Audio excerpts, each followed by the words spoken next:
ಸ್ಮರಿಸುವೇನು. ಬಸವ ಗುರುವಿನ ಸ್ಮರಣೆಯದು ನಾಡೆಲ್ಲ ತುಂಬಲಿ. ಸಂತಸದ ವಸಂತ ಗಾಳಿ ಸುತ್ತೆಲ್ಲ ಸೂಸಲಿ. ಸಂತಸದ ವಸಂತ ಗಾಳಿ ಸುತ್ತೆಲ್ಲ ಸೂಸಲಿ. ಓಂ ಶ್ರೀ ಗುರು ಬಸವಲಿಂಗಾಯ ನಮಃ. ಬಾಯಲ್ಲಿ ಬಾ ಎಂಬಲ್ಲಿ ಎನ್ನ ಬವಹರಿದ್ದು, ಸಾ ಎಂಬಲ್ಲಿ ಸರ್ವಜ್ಞಾನಿಯಾದೆನು. ವಾ ಎಂದು ವಚಿಸುವಡೆ ವಸ್ತು ಚೈತನ್ಯಾತ್ಮಕನಾದೆನು. ಇಂತಿ ಬಸವಾಕ್ಷರ ತ್ರಯಗಳು ಎನ್ನ ಸರ್ವಾಂಗದಲ್ಲಿ ತೊಳಗಿ ಬೆಳಗುವುದ ಕಂಡು, ಆನು ನೀನು ಬಸವ ಬಸವ ಬಸವ ಎನ್ನುತ್ತಿದ್ದೆವಯ್ಯ ಗುಹೇಶ್ವರ. ಕಾಯದ ಶ್ರುತಿಗೆ ಕಾಯಕವನ್ನ, ಮನದ ಶ್ರುತಿಗೆ ಶಿವಯೋಗವನ್ನ, ಭಾವದ ಶ್ರುತಿಗೆ ಶಿವಾನುಭವವನ್ನು ನೀಡಿದಂತಹ ಮಹಾಮಾನವತಾವಾದಿ ವಿಶ್ವಗುರು ಜಗಜ್ಯೋತಿ ಅಪ್ಪ ಬಸವಣ್ಣನವರನ್ನ ಎನ್ನ ಋನ್ಮಂದಿರದಲ್ಲಿ ಸ್ಮರಿಸಿಕೊಳ್ಳುತ್ತಾ, ಜಗತ್ತಿನಲ್ಲಿ ಆಗಿ ಹೋಗಿರುವಂತಹ ಎಲ್ಲ ದಾರ್ಶನಿಕರನ್ನ ಸ್ಮರಿಸಿಕೊಳ್ಳುತ್ತಾ, ಪ್ರವಚನ ಕಾರ್ಯಕ್ರಮದಲ್ಲಿ ಭಾಗಿಗಳಾಗಿರುವಂತಹ ಎಲ್ಲ ಶರಣ ತಂದೆ ತಾಯಿಗಳಲ್ಲಿ, ಮಕ್ಕಳಲ್ಲಿ ಭಕ್ತಿಪೂರ್ವಕವಾದ ಶರಣು ಶರಣಾರ್ಥಿಗಳು. ಶರಣ ಬಂಧುಗಳೇ, ನಾವು ಈಗ ಶರಣಸ್ಥಳದ ಶರಣನ ಲಕ್ಷಣಗಳು ಹೇಗಿರಬೇಕು ಅಂತ, ಯಾವ ರೀತಿಯಾಗಿ ಅಲ್ಲಿ ಕಾರ್ಯವನ್ನು ಮಾಡ್ತಾ ಇದ್ದಾನೆ ಎನ್ನುವಂಥದ್ದನ್ನು ನಾವು ನೋಡ್ತಾ ಇದ್ವಿ. ಶರಣಸ್ಥಳದಲ್ಲಿ ಶರಣ ಈಗ ಸಾಕಷ್ಟು ಅನುಭವವನ್ನ ಪಡ್ಕೊಂಡಿದ್ದಾನೆ. ಆ ಅನುಭವವನ್ನ ಪಡ್ಕೊಂಡಿರೋದ್ರಿಂದ ಆತನಲ್ಲಿ ಒಳಗೆ ಯಾವುದೇ ರೀತಿಯ ಮರವೇ ಸಂಶಯಗಳಿಗೆ ಅವಕಾಶ ಇಲ್ಲ. ಅದಕ್ಕೆ ಒಂದು ಕಡೆ ಶರಣರು ಹೇಳ್ತಾರೆ, ಅರಿದಡೆ ಶರಣ ಅಂತ. ಯಾರು ಶರಣ ಅಂತ ಅಂದ್ರೆ ಅರಿದಡೆ ಶರಣ ಅಂತ ಹೇಳ್ತಾರೆ. ಆತನ ಒಳಗೆ ಅರಿವು ಇದೆ, ಆ ಪರಶಿವನ ಸ್ವರೂಪವೇ ನಾನಿದ್ದೇನೆ ಎನ್ನುವಂತಹ ಅರಿವು ಇದ್ದು, ಅದರಂತೆ ಯಾರು ನಡೀತಾರೋ ಆತನಿಗೆ ಶರಣ ಅಂತ ಹೇಳ್ತಾರೆ. ಆ ನಿಟ್ಟಿನಲ್ಲಿ ಬಸವವಾಣಿಯಂತೆ ಆತ ತನ್ನ ಒಳಗೆ ಅರಿವನ್ನ ಇಟ್ಕೊಂಡು ಯಾವುದೇ ರೀತಿಯ ಮರವೆಗಳಿಗೆ ಸಂಶಯಗಳಿಗೆ ಆತ ಒಳಗಾಗದೆ ಆ ಜ್ಞಾನವನ್ನ ಪಡ್ಕೊಂಡಿರೋದ್ರಿಂದ ಆತನಿಗೆ ಶರಣ ಅಂತ ಕರೀತಾರೆ. ಯಾವ ಜ್ಞಾನ ಇದೆ ಆತನಿಗೆ? ನನ್ನ ಒಳಗೆ ಪರಶಿವನ ತತ್ವ, ಪರಶಿವ ಸ್ವರೂಪ ನನ್ನೊಳಗೆ ಇದೆ ಅನ್ನುವಂತಹ ಜ್ಞಾನವನ್ನ ಕಂಡುಕೊಂಡಿದ್ದಾನೆ ಪ್ರಾಣಲಿಂಗಾರ್ಜನ ಸ್ಥಳದಲ್ಲಿ. ಪ್ರಾಣಲಿಂಗಿ ಸ್ಥಳದಲ್ಲಿ ಆ ಅನುಭವವನ್ನ ಪಡ್ಕೊಂಡಿರೋದ್ರಿಂದ ಆತ ಶರಣ ಅಂತ ಶರಣರು ಕರೀತಾ ಇದ್ದಾರೆ. ಆತನ ಒಳಗೆ ಮರವೆಯನ್ನ ಅರಿಸುವಂತಹ, ಮರವೆಯನ್ನ ತೆಗೆಯುವಂತಹ ಅರಿವು ಆತನ ಒಳಗೆ ಇದೆ. ಆ ಅಮರ ಜ್ಯೋತಿಯ ಚಿತ್ರವೇ ನಾನು ಅನ್ನುವಂತಹ ಜ್ಞಾನ ಆತನಲ್ಲಿ ಇರೋದ್ರಿಂದ ಆತನನ್ನ ಶರಣ ಅಂತ ಕರೀತಾ ಇದ್ದಾರೆ. ಸಚ್ಚಿದಾನಂದ ನಿತ್ಯ ಪರಿಪೂರ್ಣವಾಗಿರುವಂತದ್ದು ಪರಮಾತ್ಮ. ಸಚ್ಚಿದಾನಂದ ನಿತ್ಯ ಪರಿಪೂರ್ಣವಾಗಿರುವಂತಹ ಆ ಸ್ವರೂಪವಾಗಿರುವಂತಹ ಪರಶಿವಲಿಂಗದ ಹೊರಹೊಮ್ಮಿರುವ ಬಂದಂತಹ ನಾನು ಲಿಂಗದ ಸ್ವರೂಪವೇ ನಾನಾಗಿದ್ದೇನೆ ಎನ್ನುವಂತಹ ಜ್ಞಾನ ಆತನಲ್ಲಿ ಅಳವಟ್ಟಿರುತ್ತೆ. ಇಂತಹ ಅನುಭವದರಿವು ಮಹಾಜ್ಞಾನವೆಂತ ಶರಣರು ಕರೀತಾ ಇದ್ದಾರೆ. ಅಂತಹ ಮಹಾಜ್ಞಾನವನ್ನ ಆ ಶರಣ ಸ್ಥಳದಲ್ಲಿ ಪಡ್ಕೊಂಡಿರ್ತಾನೆ. ಆತನ ಜ್ಞಾನ, ಆತನ ಸ್ಥಿತಿ, ಆತನ ನಿಲುವು ಹೇಗಿರ್ತದೆ ಅಂತಂದ್ರೆ, ಅಲ್ಲಿ ನಾನು ಮತ್ತೆ ಲಿಂಗ, ನಾನು ಮತ್ತೆ ಪರಮಾತ್ಮ ಬೇರೆ ಅಲ್ಲ ಅನ್ನುವಂತಹ ಸ್ಥಿತಿ ಆತನದಾಗಿರುತ್ತೆ. ಯಾವ ರೀತಿಯಾಗಿ ಅಂದ್ರೆ, ಚಿನ್ನ ಬಣ್ಣದಂತೆ, ರತ್ನ ದೀಪ್ತಿಯಂತೆ, ರವಿ ರಶ್ಮಿಯಂತೆ ಎನ್ನುವಂತ ಮಾತನ್ನ ಹೇಳ್ತಾರೆ. ಚಿನ್ನ ಮತ್ತೆ ಬಣ್ಣ ಎರಡು ಒಂದನ್ನ ಒಂದು ಬಿಟ್ಟಿರ್ಲಿಕ್ಕೆ ಸಾಧ್ಯ ಇಲ್ಲ. ಚಿನ್ನಕ್ಕೆ ಬಣ್ಣ ಇದ್ದಾಗಲೇ ಅದಕ್ಕೆ ಒಂದು ಹೊಳಪು ಬರುವಂತದ್ದು, ಅದಕ್ಕೆ ಬೆಲೆ ಬರುವಂತದ್ದು.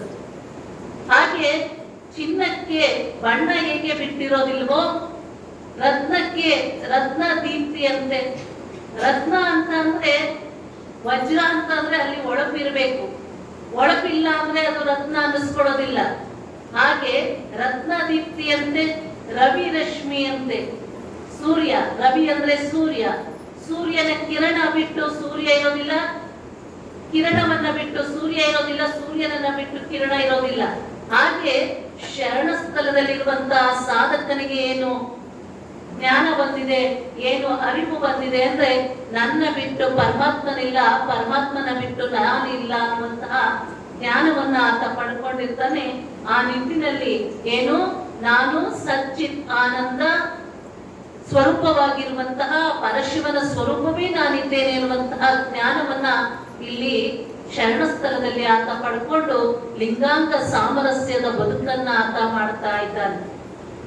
ಅಲ್ಲಿ ಲಿಂಗಾಂಗ ಸಾಮರಸ್ಯದ ಬದುಕು ಅಂತಂದ್ರೆ ಶರಣ ಸತಿಯಾಗಿ ಲಿಂಗಪತಿಯನ್ನ ಅರ್ಚನೆ ಮಾಡುವಂತದ್ದೇನಿದೆಯಲ್ಲ, ಅದಕ್ಕೆ ಶರಣ ಸತಿ ಲಿಂಗಪತಿ ಎನ್ನುವಂತಹ ಮಾತನ್ನ ಶರಣರು ಹೇಳ್ತಾರೆ. ಆ ನಿಟ್ಟಿನಲ್ಲಿ ಅಂತಹ ಒಂದು ನಿಲುವನ್ನ, ಅಂತಹ ಒಂದು ಲಿಂಗದ ಜೊತೆಗೆ ಶರಣ ಸತಿಯಾಗಿರುವಂತಹ ಸಂಬಂಧವನ್ನ ಅಲ್ಲಿ ಶರಣರು ನಮಗೆ ತೋರಿಸ್ಕೊಡ್ತಾರೆ. ಅಂತಹ ಬದುಕು ನಮ್ಮ ನಿಮ್ಮದಾಗಬೇಕಾಗಿದೆ. ಅಂದಾಗ ನಾವು ಶರಣ ಸ್ಥಳಕ್ಕೆ ಯೋಗ್ಯರಾಗ್ತೀವಿ ಎನ್ನುವಂತಹ ಮಾತು. ಏನು ದೇವರನ್ನ ನಾವು ತಂದೆ ತಾಯಿ ಒಡೆಯ ಅನ್ನುವಂತಹ ಭಾವದಿಂದ ನಾವು ಪೂಜೆ ಮಾಡಿದಾಗ, ನಾವೆಲ್ಲರೂ ಸಹ ತಂದೆ ತಾಯಿ ಒಡೆಯ ಅನ್ನುವಂತ ರೀತಿಯಲ್ಲಿ ಪೂಜೆ ಮಾಡಿದಾಗ ಅಲ್ಲಿ ಏಕತೆ ಬರೋದಿಲ್ಲ ಅನ್ನುವಂತ ನಿಟ್ಟಿನಲ್ಲಿ ಶರಣ ಏನ್ ಮಾಡ್ತಾರೆ, ಶರಣ ಸತಿ ಲಿಂಗಪತಿ ಭಾವವನ್ನ ತಂದು ಕೊಡ್ತಾರೆ. ಮನೆಯಲ್ಲಿ ಲೌಕಿಕ ಬದುಕನ್ನ ಮಾಡುವಾಗ ತಂದೆ ತಾಯಿಗಳಲ್ಲಿ ಭಿನ್ನತೆಯನ್ನು ನಾವು ಕಾಣ್ತೇವೆ, ಆದ್ರೆ ಸತಿಪತಿಗಳಲ್ಲಿ ಏಕತೆ ಇರ್ತದೆ. ಬಹಳ ಹತ್ತಿರವಾಗಿರುವಂತಹ ಸಂಬಂಧ ಅದು. ಯಾವುದು ಸತಿಪತಿ ಸಂಬಂಧ ಅನ್ನುವಂಥದ್ದು ಬಹಳ ಹತ್ತಿರವಾಗಿರುವಂತಹ ಸಂಬಂಧ. ಅಲ್ಲಿ ಸಮರಸ ಇರ್ತದೆ, ಅಲ್ಲಿ ಒಂದನ್ನ ಬಿಟ್ಟು ಒಂದಿರೋದಿಲ್ಲ, ಏಕತೆ ಇರ್ತದೆ. ಆ ನಿಟ್ಟಿನಲ್ಲಿ ಪರಮಾತ್ಮನನ್ನ ನಮ್ಗೆ ಯಾವ ರೀತಿಯಾಗಿ ಕೊಡ್ತಾ ಇದ್ದಾರೆ ಶರಣರು ಅಂದ್ರೆ ಶರಣ ಸತಿ ಲಿಂಗಪತಿ ಎನ್ನುವಂತಹ ಭಾವದಲ್ಲಿ ನಾವು ಲಿಂಗವನ್ನ ಅರ್ಚನೆ ಮಾಡಿದಾಗ ಅಲ್ಲಿ ಏಕೋಭಾವ ಬರುತ್ತದೆ ಎನ್ನುವಂತಹ ನಿಟ್ಟಿನಲ್ಲಿ ಏನು ಶರಣ ಸತಿಗೆ ಲಿಂಗವೇ ಪತಿಯಾಗಿ ನಾವು ಪೂಜೆಯನ್ನ ಮಾಡಬೇಕು. ಲಿಂಗಪತಿಯಾಗಿ ಪೂಜೆಯನ್ನ ಮಾಡಿದಾಗ ಅಲ್ಲಿ ಭಿನ್ನತೆಯನ್ನ ಏನು ಪರಮಾತ್ಮ ನಾನು ಅನ್ನುವಂತಹ ಭಿನ್ನತೆ, ಈ ಅಂಗ ಮತ್ತೆ ಲಿಂಗ ಅನ್ನುವಂತಹ ಭಿನ್ನತೆಯನ್ನ ಅಲ್ಲಿ ನಾವು ಕಳೆದುಕೊಳ್ಳಿಕ್ಕೆ ಸಾಧ್ಯವಾಗ್ತದೆ ಎನ್ನುವಂತ ನಿಟ್ಟಿನಲ್ಲಿ ಶರಣರು ಏನ್ ಮಾಡಿದ್ರು ಅಂದ್ರೆ ಲಿಂಗವನ್ನ ಪತಿಯಾಗಿ ನಮಗೆ ಕೊಟ್ಟಿದ್ದಾರೆ. ಆ ಪತಿಯನ್ನ ಪೂಜೆ ಮಾಡಿ ಮಾಡಿ ಅದೇ ಸ್ವಲ್ಪ ಆಗುವಂಥದ್ದು ಶರಣ ಸ್ಥಳದಲ್ಲಿ ಇರುವಂತಹ ಒಂದು ಸ್ಥಿತಿ ಎನ್ನುವಂಥದ್ದು. ಆ ನಿಟ್ಟಿನಲ್ಲಿ ಸಮರಸ ಸಂಬಂಧವನ್ನ ಉಂಟು ಮಾಡುವಂತದ್ದು ಯಾವುದು ಅಂತಂದ್ರೆ ಅದು ಶರಣ ಸತಿ ಲಿಂಗಪತಿ ಎನ್ನುವಂತಹ ವಿಚಾರ. ಈ ಮೂಜಗ ಎಲ್ಲವೂ ಸಹ, ಈ ಜಗತ್ತೆಲ್ಲವೂ ಸಹ ಯಾವ ರೀತಿಯಾಗಿ ಹೋಗ್ತಾ ಇದೆ ಅಂತ ಅಂದಾಗ ಅಂಗ ಮನ ಭಾವ ಇವುಗಳ ಮುಖಾಂತರವಾಗಿ ವಿಕಾರದಲ್ಲಿಯೇ ಮುಳುಗಿ ಹೋಗಿದೆ. ಅಂಗ ಮನ ಭಾವಗಳು ಇದ್ದಾಗ ಮನಸ್ಸೆಲ್ಲವೂ ಸಹ ವಿಕಾರದ ಕಡೆಗೆ ಹೋಗ್ತದೆ. ಅವುಗಳನ್ನ ಲಿಂಗದಲ್ಲಿ ಲಯಗೊಳಿಸಿ ಶರಣನ ನಿಲುವು ಜಗಕ್ಕೆ ಹೊಸದು. ಈ ಅಂಗ ಮನ ಭಾವಗಳನ್ನ ಲಿಂಗದಲ್ಲಿ ಲಯಗೊಳಿಸಿ ಅಂಗೇಂದ್ರಿಯಗಳನ್ನೆಲ್ಲ ಲಿಂಗೇಂದ್ರಿಯಗಳಲ್ಲಿ ಮಾಡಿಕೊಳ್ಳುವಂತಹ ಹೊಸ ಮಾರ್ಗ ಯಾವುದಾದ್ರೂ ಇದ್ರೆ ಅದು ಶರಣರು ಕೊಟ್ಟಂತ ಮಾರ್ಗ ಅನ್ನುವಂಥದ್ದು. ಬೇರೆ ಮತಪಂಥಗಳನ್ನ ನೋಡಿದಾಗ ಅಲ್ಲಿ ಇಂತಹ ಫಿಲಾಸಫಿಯನ್ನ ತತ್ವಜ್ಞಾನವನ್ನ ನಾವು ಕಾಣ್ಲಿಕ್ಕೆ ಸಾಧ್ಯ ಆಗೋದಿಲ್ಲ. ಬೇರೆಯ ತತ್ವಜ್ಞಾನಗಳಲ್ಲಿ ಫಿಲಾಸಫಿಗಳಲ್ಲಿ ಏನ್ ಹೇಳ್ತದೆ ಅಂದ್ರೆ ಕೊನೆಯವರೆಗೂ ನೀನು ಭಕ್ತನಾಗಿ ದೇವರ ಪೂಜೆಯನ್ನ ಮಾಡ್ತಾನೆ ಹೋಗ್ಬೇಕಾಗ್ತದೆ. ಅಲ್ಲಿ ಅಂಗ ಮನ ಭಾವಗಳ ವಿಕಾರ ಕೊನೆವರೆಗೂ ಇರ್ತದೆ. ಆದ್ರೆ ಇಲ್ಲಿ ಶರಣರು ಏನ್ ಹೇಳ್ತಾರೆ ಅಂದ್ರೆ ಶರಣ ಸ್ಥಳಕ್ಕೆ ಬಂದಂತ ಸಂದರ್ಭದಲ್ಲಿ ಆತನಲ್ಲಿ ಅಂಗಭಾವ ಇರೋದಿಲ್ಲ, ಮನ ನಷ್ಟವಾಗಿರುತ್ತೆ. ಆ ಮನದ ಮರವೇ ಹೋಗಿ ನಾನೇ ಪರಶಿವನ ಸ್ವರೂಪ ಅನ್ನುವಂತಹ ಅರಿವು ಆತನಲ್ಲಿ ಜಾಗೃತ ಆಗಿರುತ್ತೆ. ಭಾವದಲ್ಲಿ ಇರುವಂತಹ ಭ್ರಮೆಗಳನ್ನ ಆತ ಕಳ್ಕೊಂಡಿರ್ತಾನೆ. ಆತ ಏನಾಗ್ತಾನೆ, ಸಂಪೂರ್ಣವಾಗಿ ಅಂಗದ ಇಂದ್ರಿಯಗಳನ್ನೆಲ್ಲ ಕಳ್ಕೊಂಡು ಲಿಂಗೇಂದ್ರಿಯಗಳನ್ನಾಗಿ ಪರಿವರ್ತನೆ ಮಾಡಿಕೊಂಡಿರ್ತಾನೆ ಶರಣ. ಅಂಗಗುಣಗಳು ಯಾವುದು ಸಹ ಆತನ ಒಳಗೆ ಇರೋದಿಲ್ಲ. ಯಾಕೆ, ನಾವು ಹಿಂದೆ ನೋಡಿದಾಗೆ ನೋಡುವ ಕಣ್ಣು ಏನಾಗಿರ್ತದೆ, ಶಿವಲಿಂಗವಾಗಿ ಮಾಡ್ಕೊಂಡಿರ್ತಾನೆ. ಅದಕ್ಕೆ ನಾವು ಭಸ್ಮವನ್ನ ಧರಿಸ್ಕೊಳ್ಬೇಕಾದ್ರೆ ಅಂಗದ 48 ಭಾಗಗಳಿಗೆ ಭಸ್ಮವನ್ನ ಧರಿಸ್ಕೊಳ್ರಿ ಅಂತ ಹೇಳ್ತೀವಿ. ಕಣ್ಣಿಗೆ ಧರಿಸ್ಕೊಳ್ತೀವಿ, ಇಲ್ಲಿ ಶಿಖಾಚಕ್ರದಿಂದ, ಪಶ್ಚಿಮ ಚಕ್ರದಿಂದ ಹಣೆಗೆ, ಕಣ್ಣಿಗೆ, ಕಿವಿಗೆ, ಮೂಗಿಗೆ, ಬಾಯಿಗೆ, ಮತ್ತೆ ಎಲ್ಲೆಲ್ಲಿ ಸಾಧ್ಯವಾಗ್ತದೋ ಎಲ್ಲ ಕಡೆ ಭಸ್ಮವನ್ನ ಯಾಕೆ ಧರಿಸ್ತೀವಿ ಅಂದ್ರೆ ಇದೆಲ್ಲ ಕೇವಲ ಅಂಗ ಅಲ್ಲ, ಏನು ಅಂಗವನ್ನ ಲಿಂಗೇಂದ್ರಿಯವನ್ನಾಗಿ ಮಾಡ್ಕೊಳ್ಳುವಂಥದ್ದು, ಲಿಂಗವನ್ನಾಗಿ ಮಾಡಿಕೊಳ್ಳುವಂತಹ ಒಂದು ಪಥ ಏನಿದೆಯಲ್ಲ ಅದು ಬಸವ ತತ್ವದಲ್ಲಿ ಶರಣರು ಕೊಟ್ಟಂತಹ ಮಾರ್ಗದಲ್ಲಿ ಮಾತ್ರ ನೋಡ್ಲಿಕ್ಕೆ ಸಾಧ್ಯವಾಗ್ತದೆ ಎನ್ನುವಂಥದ್ದು. ಆ ನಿಟ್ಟಿನಲ್ಲಿ ಶರಣ ಸ್ಥಳದಲ್ಲಿ ಕಣ್ಣು ಕೇವಲ ಕಣ್ಣಾಗಿ ಉಳಿಯೋದಿಲ್ಲ, ಅದು ಶಿವಲಿಂಗವಾಗ್ತದೆ ಅಂತ. ಪರಿವರ್ತನೆಯ ಪಥ ಇದು. ಇಂದ್ರಿಯ ವಿಕಾರಗಳನ್ನ ಅಳಿಯೋದಲ್ಲ, ಅದನ್ನ ಪರಿವರ್ತನೆಯನ್ನಾಗಿ ಮಾಡುವಂತಹ ಪಥ ಯಾವುದು, ಹೊಸ ಪಥವನ್ನ ಶರಣರು ಕೊಟ್ಟಿದ್ದಾರೆ ಅಂದ್ರೆ ಅದು ಏನು, ಅಂಗೇಂದ್ರಿಯಗಳನ್ನೆಲ್ಲವನ್ನು ಸಹ ಲಿಂಗೇಂದ್ರಿಯಗಳನ್ನಾಗಿ ಮಾಡೋದು, ಪದಾರ್ಥಗಳನ್ನೆಲ್ಲವನ್ನು ಸಹ ಪ್ರಸಾದವನ್ನಾಗಿ ಸ್ವೀಕಾರ ಮಾಡೋದು. ಪದಾರ್ಥಗಳನ್ನಾಗಿ ನಾವು ಸ್ವೀಕಾರ ಮಾಡಿದ್ವಿ ಅಂದ್ರೆ ಅಲ್ಲಿ ವಿಕಾರ ಇರ್ತದೆ. ರೂಪ, ಸುಂದರವಾದ ರೂಪವನ್ನು ನಾವು ಲಿಂಗಕ್ಕೆ ಅರ್ಪಣೆ ಮಾಡದೆ ತೆಗೆದುಕೊಂಡ್ವಿ ಅಂತ ಅಂದ್ರೆ ಅಲ್ಲಿ ಏನಾಗ್ತದೆ, ಮನಸ್ಸು ವಿಕಾರ ಆಗ್ತದೆ. ಒಂದು ಸುಂದರವಾದ ರೂಪವನ್ನ ನೋಡಿದ್ವಿ, ಅಂಗಕ್ಕೆ, ಲಿಂಗಕ್ಕೆ ನಾವು ನೈವೇದ್ಯವನ್ನ ಮಾಡಿದ್ವಿ, ಅರ್ಪಣೆಯನ್ನ ಮಾಡಿದ್ವಿ ಅಂದ್ರೆ ಸುಂದರವಾದ ರೂಪ ಏನಾಗ್ತದೆ ಅಂದ್ರೆ ಪರಸ್ತ್ರೀಯನ್ನ ಮಹಾದೇವಿ ಎಂಬ ಎನ್ನುವಂತಹ ಭಾವ ಆತನಲ್ಲಿ ಬಂದಾಗ ಆತ ಏನಾಗ್ತದೆ, ಅದು ಲಿಂಗವಾಗ್ತದೆ. ಏನು, ಕಣ್ಣು ಶಿವಲಿಂಗವಾಗ್ತದೆ. ಇಲ್ಲಿ ಶರಣನಿಗೆ ಕಣ್ಣು ಕಣ್ಣಲ್ಲ, ಕಣ್ಣು ಶಿವಲಿಂಗ ಅನ್ನುವಂಥದ್ದು. ಈ ರೀತಿಯಾಗಿ ಇಂದ್ರಿಯಗಳನ್ನೆಲ್ಲವನ್ನು ಸಹ ನಾವು ಬದಲಾವಣೆ ಮಾಡ್ಕೊಂತ ಹೋದಾಗ ಅಲ್ಲಿ ಯಾವುದೇ ರೀತಿಯ ವಿಕಾರಗಳಿರ್ಲಿಕ್ಕೆ ಸಾಧ್ಯವಿಲ್ಲ. ಎಲ್ಲಿ ವಿಕಾರ ಇರೋದಿಲ್ವೋ ಅಲ್ಲಿ ಏನು, ಸಮಾಜವನ್ನ, ಸುಂದರ ಸಮಾಜವನ್ನ ಕಟ್ಟಲಿಕ್ಕೆ ಸಾಧ್ಯವಾಗ್ತದೆ. ಅಂತಹ ನಿಟ್ಟಿನಲ್ಲಿ ಶರಣರು ಇಂತಹ ಒಂದು ಫಿಲಾಸಫಿಯನ್ನ ಕೊಟ್ಟಿದ್ದಾರೆ. ಇವತ್ತು ಸಮಾಜದಲ್ಲಿ ಮೋಸ, ವಂಚನೆ, ದುರಾಚಾರ, ಅನಾಚಾರಗಳು ನಡೀತಾ ಇದೆ ಅಂದ್ರೆ ಅಲ್ಲಿ ಏನು, ಅಂಗ ಮನ ಭಾವಗಳ ವಿಕಾರದಿಂದ ಇವೆಲ್ಲವೂ ಸಹ ನಡೀತಾ ಇರೋದು. ಅದೆಲ್ಲರಿಂದ ನಾವು ಹೊರಗೆ ಬರ್ಬೇಕಾದ್ರೆ ಏನ್ ಮಾಡ್ಬೇಕು, ಪ್ರತಿಯೊಬ್ಬ ಮಾನವನು ಸಹ ತನ್ನ ಅಂಗದ ಗುಣಗಳನ್ನೆಲ್ಲ ಲಿಂಗ ಗುಣಗಳನ್ನಾಗಿ ಬದಲು ಮಾಡಿಕೊಂಡ ಅಂದಾಗ ಅಲ್ಲಿ ಒಬ್ಬರನ್ನು ಒಬ್ಬರು ನೋಡುವಂತ ದೃಷ್ಟಿ ಹೇಗಿರ್ತದೆ ಅಂದ್ರೆ ಎಲ್ಲರೂ ಸಹ ಪರಮಾತ್ಮನನ್ನು ನೋಡ್ತಾ ಇದ್ದೀನಿ ಅನ್ನುವಂತಹ ಭಾವ ಬಂತು ಅಂದಾಗ ಅಲ್ಲಿ ಒಂದು ಕಡೆ ಜೇಡರ ದಾಸಿಮಯ್ಯನವರು ಹೇಳ್ತಾರೆ, ಏನಕ್ಕಿತ್ತು ಏನ ಇರುವೆ ಎನ್ನುವಂತ ಮಾತನ್ನ ಹೇಳ್ತಾರೆ. ನಾನು ನಿಮ್ಮೆಲ್ಲರನ್ನ ನಿಮ್ಮ ಒಳಗೆ ಇರುವಂತ ಪರಮಾತ್ಮನ ಚೈತನ್ಯದ ಸ್ವರೂಪದಲ್ಲೇ, ಪರಮಾತ್ಮನ ಸ್ವರೂಪದಲ್ಲೇ ನಾನು ನೋಡದೆ ಅಂತ ಅಂದಾಗ ನಾನು ನಿಮಗೆ ಕೆಟ್ಟ ನುಡಿಗಳನ್ನು ನುಡಿಲಿಕ್ಕೆ ಸಾಧ್ಯ ಇಲ್ಲ. ಯಾಕೆ, ನೀವು ಪರಮಾತ್ಮನ ಸ್ವರೂಪರೇ. ನಿಮ್ಮ ಮುಂದೆ ನಾನು ಯಾವುದೇ ರೀತಿಯ ಮೋಸ ವಂಚನೆಗಳನ್ನ ಮಾಡ್ಲಿಕ್ಕೆ ಆಗೋದಿಲ್ಲ. ಯಾಕೆ, ನೀವು ಪರಮಾತ್ಮನ ಸ್ವರೂಪರು. ನಾವು ನಿಮ್ಮನ್ನ ಕೆಟ್ಟ ದೃಷ್ಟಿಯಿಂದ ನೋಡ್ಲಿಕ್ಕೆ ಸಾಧ್ಯ ಆಗೋದಿಲ್ಲ. ಯಾಕೆ, ನೀವು ಪರಮಾತ್ಮನ ಸ್ವರೂಪರು. ನೀವಾದ್ರೂ ಮತ್ತೊಬ್ಬರನ್ನ ಅದೇ ದೃಷ್ಟಿಯಲ್ಲಿ ನೀವು ನೋಡ್ತಾ ಹೋದ್ರಿ ಅಂದ್ರೆ ಅಲ್ಲಿ ಒಬ್ಬರಿಗೆ ಒಬ್ಬರು ಮೋಸ ವಂಚನೆ ಆಗೋದಿಲ್ಲ, ದುರಾಚಾರ ಆಗೋದಿಲ್ಲ, ಅನಾಚಾರಗಳಾಗೋದಿಲ್ಲ. ಈ ಒಂದು ತತ್ವ ಪಾಲನೆಯನ್ನ ಮಾಡಬೇಕು ಅನ್ನುವಂಥದ್ದೇ ಶರಣ ಸ್ಥಳದಲ್ಲಿ ಕಲಿಸುವಂಥದ್ದು. ಅಂಗ ವಿಕಾರ ಎಲ್ಲಿಯವರೆಗೆ ಇರ್ತದೋ ಅಲ್ಲಿಯವರೆಗೆ ಮನೆಯಲ್ಲಿ ಅಥವಾ ಸಮಾಜದಲ್ಲಿ ಮೋಸ ವಂಚನೆಗಳು, ಹುಸಿ, ಕಳವು ಇವೆಲ್ಲವೂ ಸಹ ನಡೀತಾ ಇರುವಂತದ್ದು. ಅದಕ್ಕೆ ಏನು, ಅಂಗೇಂದ್ರಿಯಗಳನ್ನೆಲ್ಲವನ್ನು ಸಹ ಲಿಂಗೇಂದ್ರಿಯಗಳನ್ನಾಗಿ ಮಾಡಿಕೊಳ್ಬೇಕು. ದೇಹದ ಜೀವಭಾವಗಳನ್ನ ಬದಲಾವಣೆಗೈದಾಗ ದೇವನಲ್ಲಿ ಸಮರಸ ಅನ್ನುವಂಥದ್ದು ಸಾಧ್ಯವಾಗ್ತದೆ. ಆಗ ಅಲ್ಲಿ ಏಕೋಭಾವ ಬರ್ತದೆ ಎನ್ನುವಂಥದ್ದು. ಭಿನ್ನ ಭಾವವನ್ನ ಇಟ್ಟು ಪೂಜೆ ಮಾಡಿದಾಗ, ದೇವರನ್ನ ತಂದೆ, ತಾಯಿ, ಒಡೆಯ ಅನ್ನುವಂತ ಪೂಜೆಯನ್ನ ಮಾಡಿದಾಗ ಅಲ್ಲಿ ಸಮರಸ ಬರೋದಿಲ್ಲ. ಅಲ್ಲಿ ಏನಾಗ್ತದೆ ಅಂದ್ರೆ ಭಿನ್ನ ಭಾವ ಕೊನೆವರೆಗೂ ಇರ್ತದೆ. ಆ ನಿಟ್ಟಿನಲ್ಲಿ ಶರಣರು ಏನ್ ಹೇಳ್ತಾರೆ ಅಂದ್ರೆ, ಇಂತಹ ಒಂದು ನಿಲುವು ಬರಬೇಕು, ಏಕೋಭಾವ ಬರಬೇಕು. ಅಂಗ ಮನ ಭಾವಗಳಲ್ಲಿರುವಂತಹ ವಿಕೃತ ವಿಕಾರವನ್ನ ಅಳೆದು ಸರ್ವಾಂಗವನ್ನ ಲಿಂಗಮಯಗೊಳಿಸಿಕೊಂಡಂತ ಕಲೆ ಶರಣವಲ್ಲ. ಅಂತಹ ಕಲೆಯನ್ನ ನಾವು ಕಲಿತುಕೊಳ್ಬೇಕಾಗಿದೆ ಎನ್ನುವಂಥದ್ದು. ಯಾವ ರೀತಿಯಾಗಿ ಆ ಕಲೆಯನ್ನ ನಮ್ಮ ಬದುಕಿನಲ್ಲಿ ಅಳವಡಿಸ್ಕೊಳ್ಬೇಕು ಅಂದ್ರೆ, ಒಂದು ಕಡೆ ಅಕ್ಕ ಮಹಾದೇವಿ ಹೇಳ್ತಾಳೆ, ಯಾವ ರೀತಿಯಾಗಿ ಆಕೆ ತನ್ನ ಅಂಗಗಳನ್ನೆಲ್ಲವನ್ನ ಸಹ ಲಿಂಗವನ್ನಾಗಿ ನಾನು ಮಾಡಿಕೊಂಡೆ ಎನ್ನುವಂತಹ ಅನುಭವದ ಮಾತನ್ನ ಅಕ್ಕ ಹೇಳ್ತಾ ಇದ್ದಾಳೆ. ಅಂಗದ ಭಂಗವ ಲಿಂಗಮುಖದಿಂದ ಗೆಲ್ಲಿದೆ.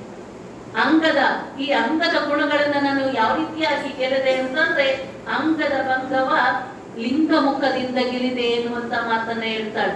ಮನದ ಭಂಗವ ಅರಿವಿನ ಮುಖದಿಂದ ಗೆಲ್ಲಿದೆ.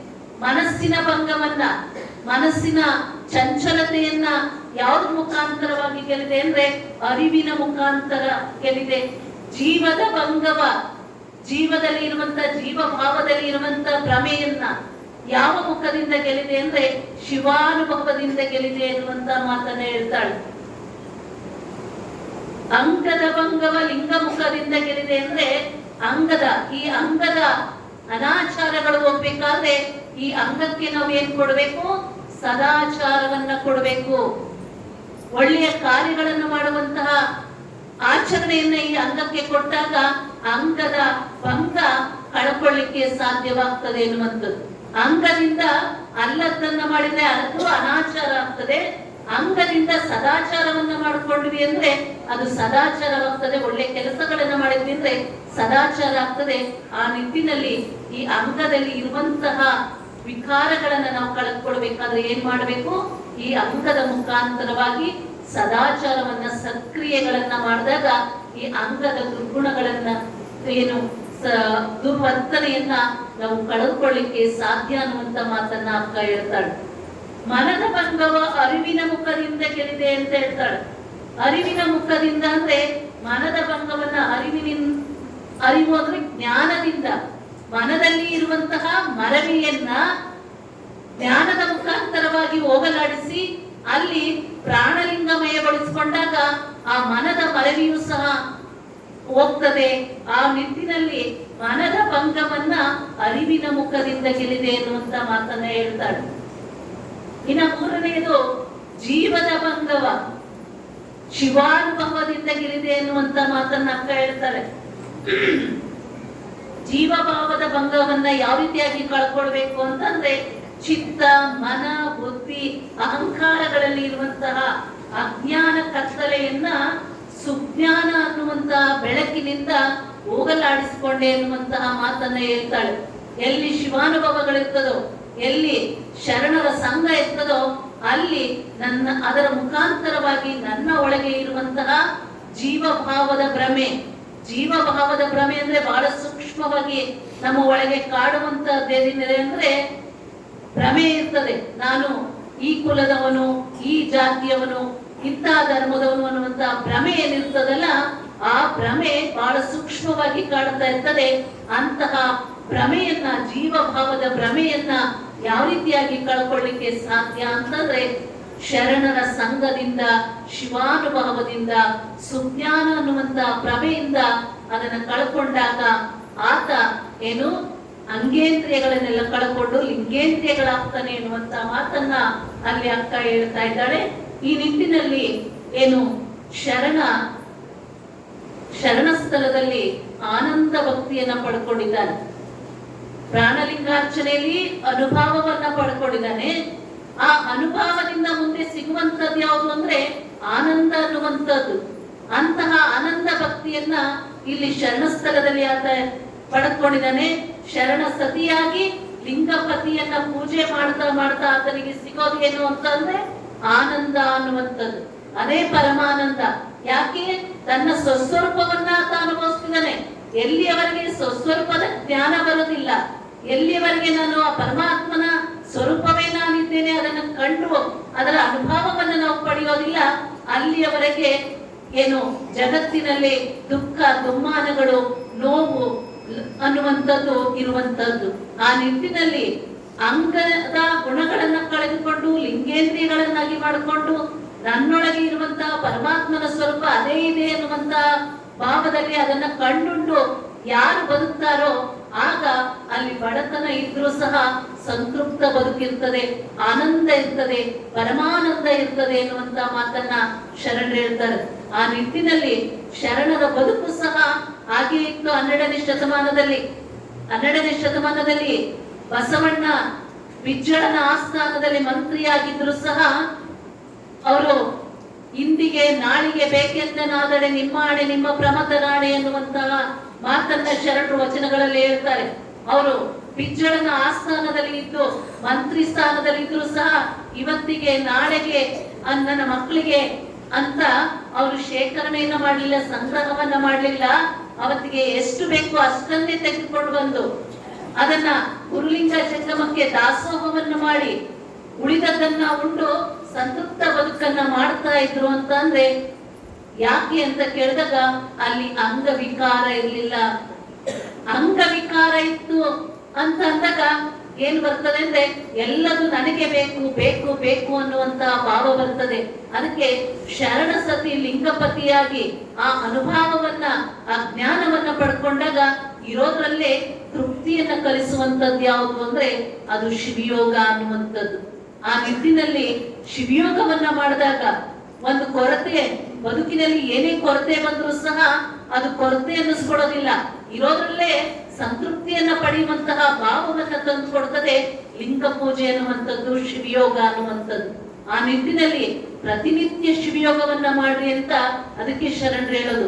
ಆ ನಿಟ್ಟಿನಲ್ಲಿ ಶರಣರು ಸಹ ಅಂತ ಶಿವಯೋಗವನ್ನ ಮಾಡಿಕೊಂಡು ಅವರು ಸಂತೃಪ್ತ ಬದುಕನ್ನ ಮಾಡಿದ್ದನ್ನ ಅನೇಕ ಉದಾಹರಣೆಗಳ ಮುಖಾಂತರವಾಗಿ ನಾವು ನೋಡ್ಲಿಕ್ಕೆ ಸಾಧ್ಯವಾಗ್ತದೆ. ಆ ನಿಟ್ಟಿನಲ್ಲಿ ಶರಣಸ್ಥಳದ ಪರಮ ಗುರಿ ಯಾವುದು ಅಂತಂದ್ರೆ ಶರಣಸ್ಥಳದಲ್ಲಿ ಆತ ಶರಣ ಸತಿಯಾಗಿ ಲಿಂಗಪತಿಯನ್ನ ಪೂಜೆ ಮಾಡಿ ಅದೇ ತಾನಾಗುವಂತದ್ದೇ ಶರಣಸ್ಥಳದ ಪರಮ ಗುರಿ ಎನ್ನುವಂತಹ ಮಾತನ್ನ ಶರಣರು ಹೇಳ್ತಾ ಇದ್ದಾರೆ. ಹಾಗಾದ್ರೆ ಆ ಶರಣ ಆ ನಿಲುವಿನಲ್ಲಿ ಆ ಸ್ಥಿತಿಯಲ್ಲಿ ಆತನ ಕಾರ್ಯ ಏನಿರ್ತದೆ ಅಂತ ನೋಡೋದಾದ್ರೆ ಶರಣ ಅನುಭವವನ್ನ ಪಡೆದು ಪರಿಪೂರ್ಣನಾಗಿದ್ದಾನೆ. ಪರಿಪೂರ್ಣನಾಗಿರುವಂತಹ ಶರಣ ಒಳಗೆ ಯಾವುದೇ ವಿಷಯದಲ್ಲಿ ಸ್ವಲ್ಪವೂ ಸಹ ಸಂಶಯ ಇಲ್ಲ. ಆತ ಈಗ ಪರಿಪೂರ್ಣ ಜ್ಞಾನಿಯಾಗಿದ್ದಾನೆ. ಪರಿಪೂರ್ಣ ಜ್ಞಾನಿಯಾಗಿರುವಾಗ ಆತನ ಒಳಗೆ ಮರವೆ ಅನ್ನುವುದಿಲ್ಲ, ಆತನ ಒಳಗೆ ಸಂಶಯ ಅನ್ನುವಂಥದ್ದಿಲ್ಲ. ಪೂರ್ಣ ಪರಶಿವ ಜ್ಞಾನ ಸ್ವರೂಪವೇ ಆಗಿರೋದ್ರಿಂದ ಆತನ ಒಳಗೆ ಸಂಶಯ ರಹಿತ ಶರಣನಾಗಿರ್ತಾನೆ.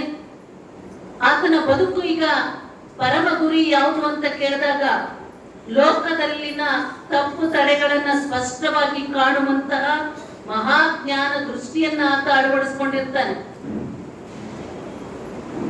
ಜಗತ್ತಿನಲ್ಲಿ ನಡೀತಾ ಇರುವಂತಹ, ಲೋಕದಲ್ಲಿ ನಡೀತಾ ಇರುವಂತಹ ಯಾವುದು ಸರಿ ಯಾವುದು ತಪ್ಪು ಅನ್ನುವಂತಹ ಮಹಾಜ್ಞಾನವನ್ನ ಪಡ್ಕೊಂಡಂತಹ ಶರಣಸ್ಥಳದಲ್ಲಿ ಇರುವಂತಹ ಸಾಧಕ ಅಷ್ಟಕ್ಕೆ ಸುಮ್ಮನಾಗೋದಿಲ್ಲ. ಆತ ಏನು ಮಾಡ್ತಾನೆ ಅಂದ್ರೆ ತನ್ನ ಬದುಕಿನಲ್ಲಿ ಬರುವಂತಹ ಎಲ್ಲ ತಪ್ಪು ತಡೆಗಳನ್ನ ನಿವಾರಿಸುವಂತ ಜ್ಞಾನವನ್ನ ಆತ ಪಡೆದುಕೊಂಡು ಅದನ್ನ ದಾಟಿ ಮುಂದೆ ಬರ್ತಾ ಇದ್ದಾನೆ.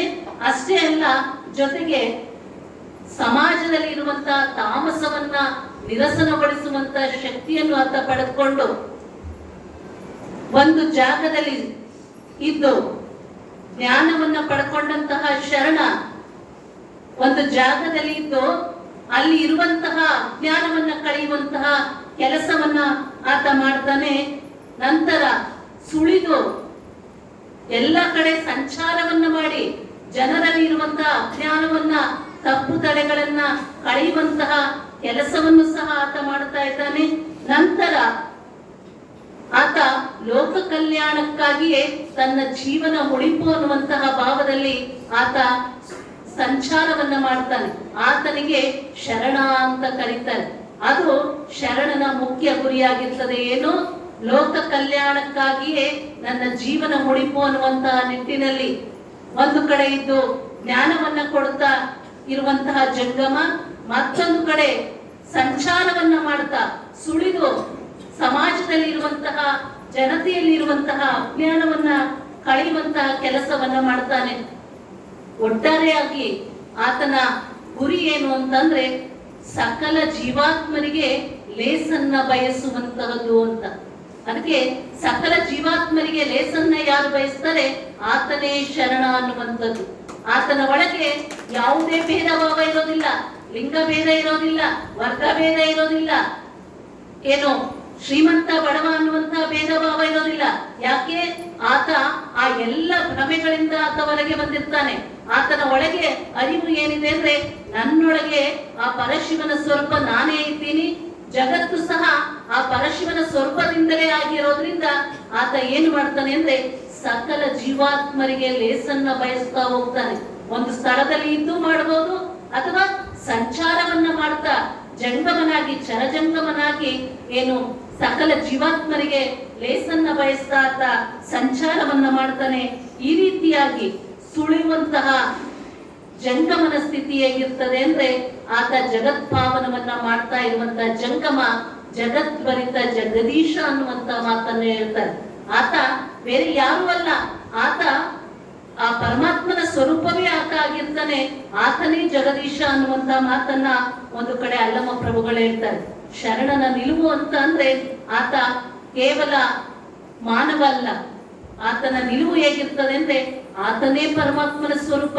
ಯಾಕೆ ಅಂದ್ರೆ ಆತನ ಒಳಗೆ ಯಾವುದೇ ರೀತಿಯ ಅಂಗ ಗುಣಗಳು ಇರೋದಿಲ್ಲ.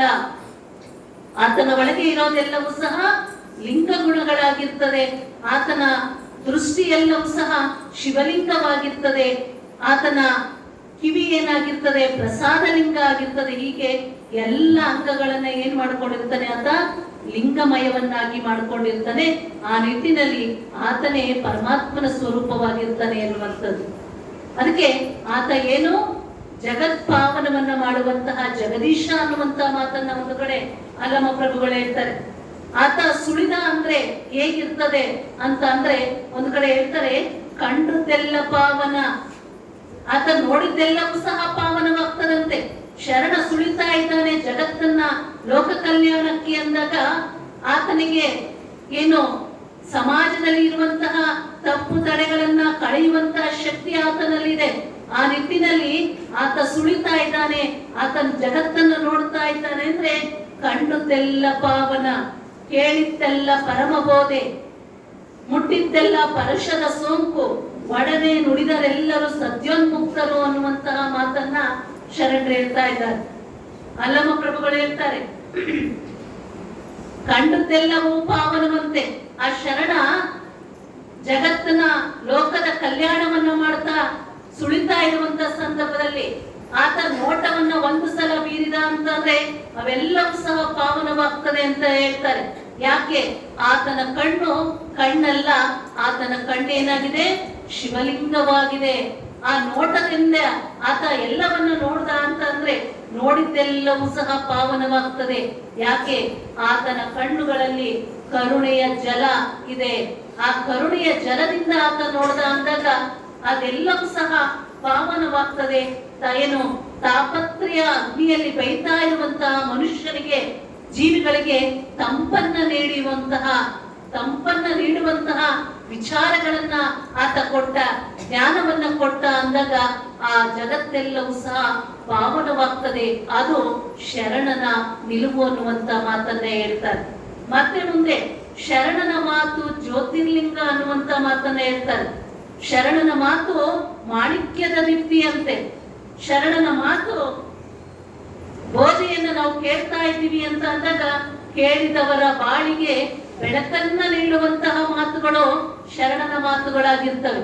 ಅದಕ್ಕೆ ಹೇಳ್ತಾರೆ ನುಡಿದರೆ ಮುತ್ತಿನ ಹಾರದಂತಿರಬೇಕು, ನುಡಿದರೆ ಮಾಣಿಕ್ಯದ ದೀಪ್ತಿಯಂತಿರಬೇಕು. ಶರಣನ ಮಾತುಗಳು ಹೇಗಿರ್ತದೆ ಅಂದ್ರೆ ಯಾವ ಅಜ್ಞಾನದಲ್ಲಿ ಇರುವಂತಹ ಕತ್ತಲೆಯಲ್ಲಿ ಇರುವಂತಹ ಮನುಷ್ಯನ ಬಾಳಿಗೆ ಬೆಳಕನ್ನ ನೀಡುವಂತಹ ಮಾತುಗಳು ಶರಣನ ಮಾತುಗಳಾಗಿರ್ತವೆ. ಅದ ಕಡೆ ಒಂದ್ ಕಡೆ ಹೇಳ್ತಾರೆ ಏನು ಕೂಡಲ ಸಂಕನ ಶರಣರು ಮನದೆರೆದು ಮಾತನಾಡಿದರೆ ಲಿಂಗವನ್ನೇ ಕಾಣಬಹುದು ಅನ್ನುವಂತ ಮಾತನ್ನ ಹೇಳ್ತಾರೆ. ಇದು ಶರಣನ ನಿಲುವು ಅನ್ನುವಂಥದ್ದು. ಶರಣ ತಾನು ಕಂಡುಕೊಂಡಂತಹ ಅನುಭವವನ್ನ ಮತ್ತೊಬ್ಬರಿಗೆ ಹೇಳ್ತಾ ಹೋದಾಗ ಆತನ ಒಳಗೆ ಇರುವಂತಹ ಅಜ್ಞಾನವನ್ನ ಆತ ಕಳೆದುಕೊಂಡು ಏನಾಗ್ತಾನೆ ಸುಜ್ಞಾನಿ ಆಗ್ತಾನೆ. ಸುಜ್ಞಾನಿ ಆದ ನಂತರ ಆ ಜ್ಞಾನವನ್ನ ಪಡೆದು ಅದೇ ಪಥದಲ್ಲಿ ಸಾಕಿದಾಗ ಆತನೇ ಲಿಂಗ ಸ್ವರೂಪವಾಗ್ತಾನೆ. ಅದಕ್ಕೆ ಆತನ ನುಡಿಯೆಲ್ಲವೂ ಸಹ ಏನಾಗಿರ್ತದೆ ಅಂದ್ರೆ ಜ್ಯೋತಿರ್ಲಿಂಗವಾಗಿರ್ತದೆ, ಮಾಣಿಕ್ಯದ ದೀಪ್ತಿಯಾಗಿರ್ತದೆ ಎನ್ನುವಂತ ಮಾತನ್ನ ಹೇಳ್ತಾರೆ. ಇನ್ನ ಶರಣನ ಹಸ್ತ ಸುಜ್ಞಾನ ಹಸ್ತ ಅಂತ ಹೇಳ್ತಾರೆ. ಆತನ ಸೋಂಕಿತೆಲ್ಲವೂ ಸಹ ಪರುಷದ ಸೋಂಕು ಅಂತ ಹೇಳ್ತಾರೆ. ಪರುಷಮಣಿಯನ್ನ ನೀವು ಕೇಳಿರ್ಬೋದು. ಪರುಷಮಣಿ ಹೇಗೆ ಅಂತಂದ್ರೆ ಆ ಪರುಷಮಣಿಯನ್ನ ನಾವು ತಂದು ಯಾವುದಕ್ಕೆ ಸೋಂಕಿಸಿದ್ರು, ಯಾವುದಕ್ಕೆ ಮುಟ್ಟಿಸಿದ್ರು ಸಹ ಅದು ಏನಾಗ್ತದೆ ಅಂದ್ರೆ ಬಂಗಾರವಾಗಿ ಪರಿವರ್ತನೆ ಆಗ್ತದೆ ಅಂತೆ.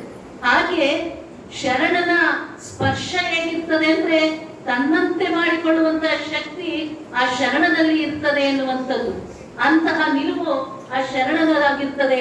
ಅದೇ ರೀತಿಯಾಗಿ ಶಿವಜ್ಞಾನ ನುಡಿಯನ್ನ ಸಂಭಾಷಿಸಿದವರು ಅವರ ಜೊತೆ ಸಂಭಾಷಣೆಯಲ್ಲಿ ಕುಳಿತಂತಹ ಸಂದರ್ಭದಲ್ಲಿ ಅವರ ತನು ಮನ ಭಾವ ಕರ್ಣೇಂದ್ರಿಯಗಳೆಲ್ಲವೂ ಸಹ ಏನಾಗ್ತದೆ ಬಂಧ ಮುಕ್ತವಾಗಿ ಲಿಂಗಾಂಗ ಸಂಪನ್ನರಾಗ್ತಾರೆ ಎನ್ನುವಂತ ಮಾತನ್ನ ಇಲ್ಲಿ ವಚನದ ಮುಖಾಂತರವಾಗಿ ಅಲ್ಲಮ ಪ್ರಭುಗಳು ಹೇಳ್ತಾ ಇದ್ದಾರೆ. ಹೀಗೆ ಶರಣನ ನಿಲುವು ಹೇಗಿರ್ತದೆ ಅಂತಂದ್ರೆ ಆತ ಎಲ್ಲೆಲ್ಲಿ ಸುಳಿತನೋ ಆ ಜಗತ್ತೆಲ್ಲವನ್ನ ಸಹ ತಾನು ಕಂಡುಂಡಂತ ಅನುಭವ ಆನಂದದಿಂದ ಪಾವನವಾಗಿ ಮಾಡುವಂತಹ ಶಕ್ತಿಯನ್ನ ನಿಲುವನ್ನ ಆತ ಪಡೆದುಕೊಂಡಿರ್ತಾನೆ. ಆ ನಿಟ್ಟಿನಲ್ಲಿ ಆ ಮಹಾನುಭಾವಿ ಶರಣ ಸುಳುವು ಹೇಗಿರ್ತದೆ ಅಂದ್ರೆ ಆ ಸೊಗಸು ಹೇಗಿರ್ತದೆ ಅಂದ್ರೆ ಅದು ಪರುಷದ ಕಣಿಯಾಗಿರ್ತದೆ ಎನ್ನುವಂಥದ್ದು. ಪರುಷದ ಕಣಿ ಅಂತ ಅಂದ್ರೆ ಒಂದು ಪರುಷ ಅಲ್ಲ, ಪರುಷದ ಕಣಿ. ಆ ಪರುಷ ಎಲ್ಲೆಲ್ಲಿ ಹೋಗ್ತದೆ ಎಲ್ಲವೂ ತನ್ನಂತೆ ಮಾಡಿಕೊಂಡು ಆ ಪರುಷದ ಕಣಿಯೇ ಆಗಿ ಹೋಗ್ತದೆ ಎನ್ನುವಂತ ಮಾತನ್ನ ಹೇಳ್ತಾರೆ. ಅದಕ್ಕೆ ಚರಣದಲ್ಲಿ ನೆಡೆ ಪರುಷ, ಶರಣನ ಕರದಲ್ಲಿ ಹಸ್ತ ಪರುಷ, ಶರಣನ ಜಿವಿಯಲ್ಲಿ ರುಚಿ ಪರುಷ, ಶರಣನ ನೇತ್ರದಲ್ಲಿ ನೋಟ ಪರುಷ.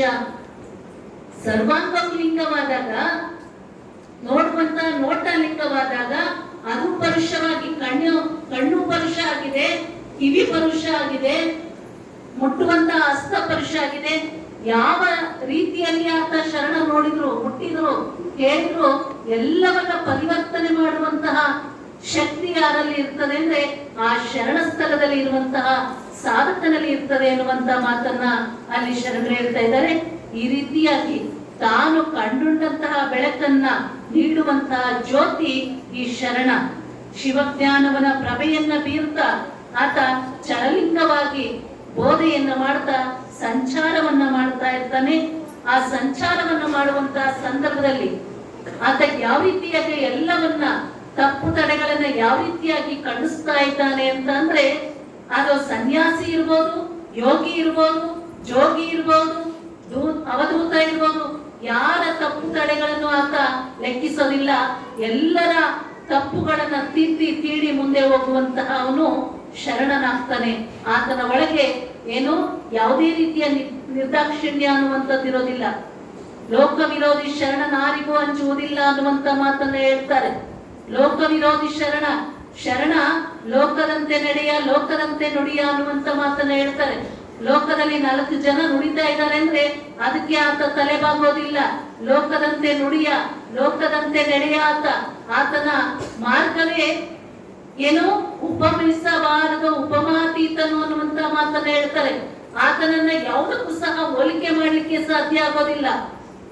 ಅದಕ್ಕೆ ಭಿನ್ನವಾಗಿರುವಂತಹ ಆಚರಣೆ ಅವನಲ್ಲಿ ಇರ್ತದೆ. ಯಾಕೆ ಅಂದ್ರೆ ಅವನು ಸತ್ಯವನ್ನ ಕಂಡುಕೊಂಡಿರ್ತಾನೆ. ಸತ್ಯವನ್ನ ಯಾರು ಕಂಡಿರ್ತಾರೋ ಆತ ಲೋಕದ ಜನರಂತೆ ಹೋಗೋದಿಲ್ಲ, ಲೋಕದ ಜನರಂತೆ ನಡೆಯೋದಿಲ್ಲ. ಬದಲಿಗೆ ಆತ ತಾನು ಕಂಡುಂಡಂತಹ ಅನುಭವವನ್ನ, ತಾನು ಕಂಡುಂಡಂತಹ ಸತ್ಯವನ್ನ ಆತ ಜಗತ್ತಿನಲ್ಲಿ ಪ್ರತಿಪಾದಿಸ್ತಾನೆ ಶರಣ. ಇದು ಹೀಗೆ ನಾನು ಏನೋ ಪರಮಾತ್ಮನ ಸ್ವರೂಪ ಹೀಗೆ ಇದೆ, ಇದು ಪರಮಾತ್ಮ, ಭಕ್ತಿ ಅಂದ್ರೆ ಹೀಗೆ ನಡಿಬೇಕು ಅನ್ನುವಂತ ಪ್ರತಿಪಾದನೆ ಆತನದಾಗಿರ್ತದೆ.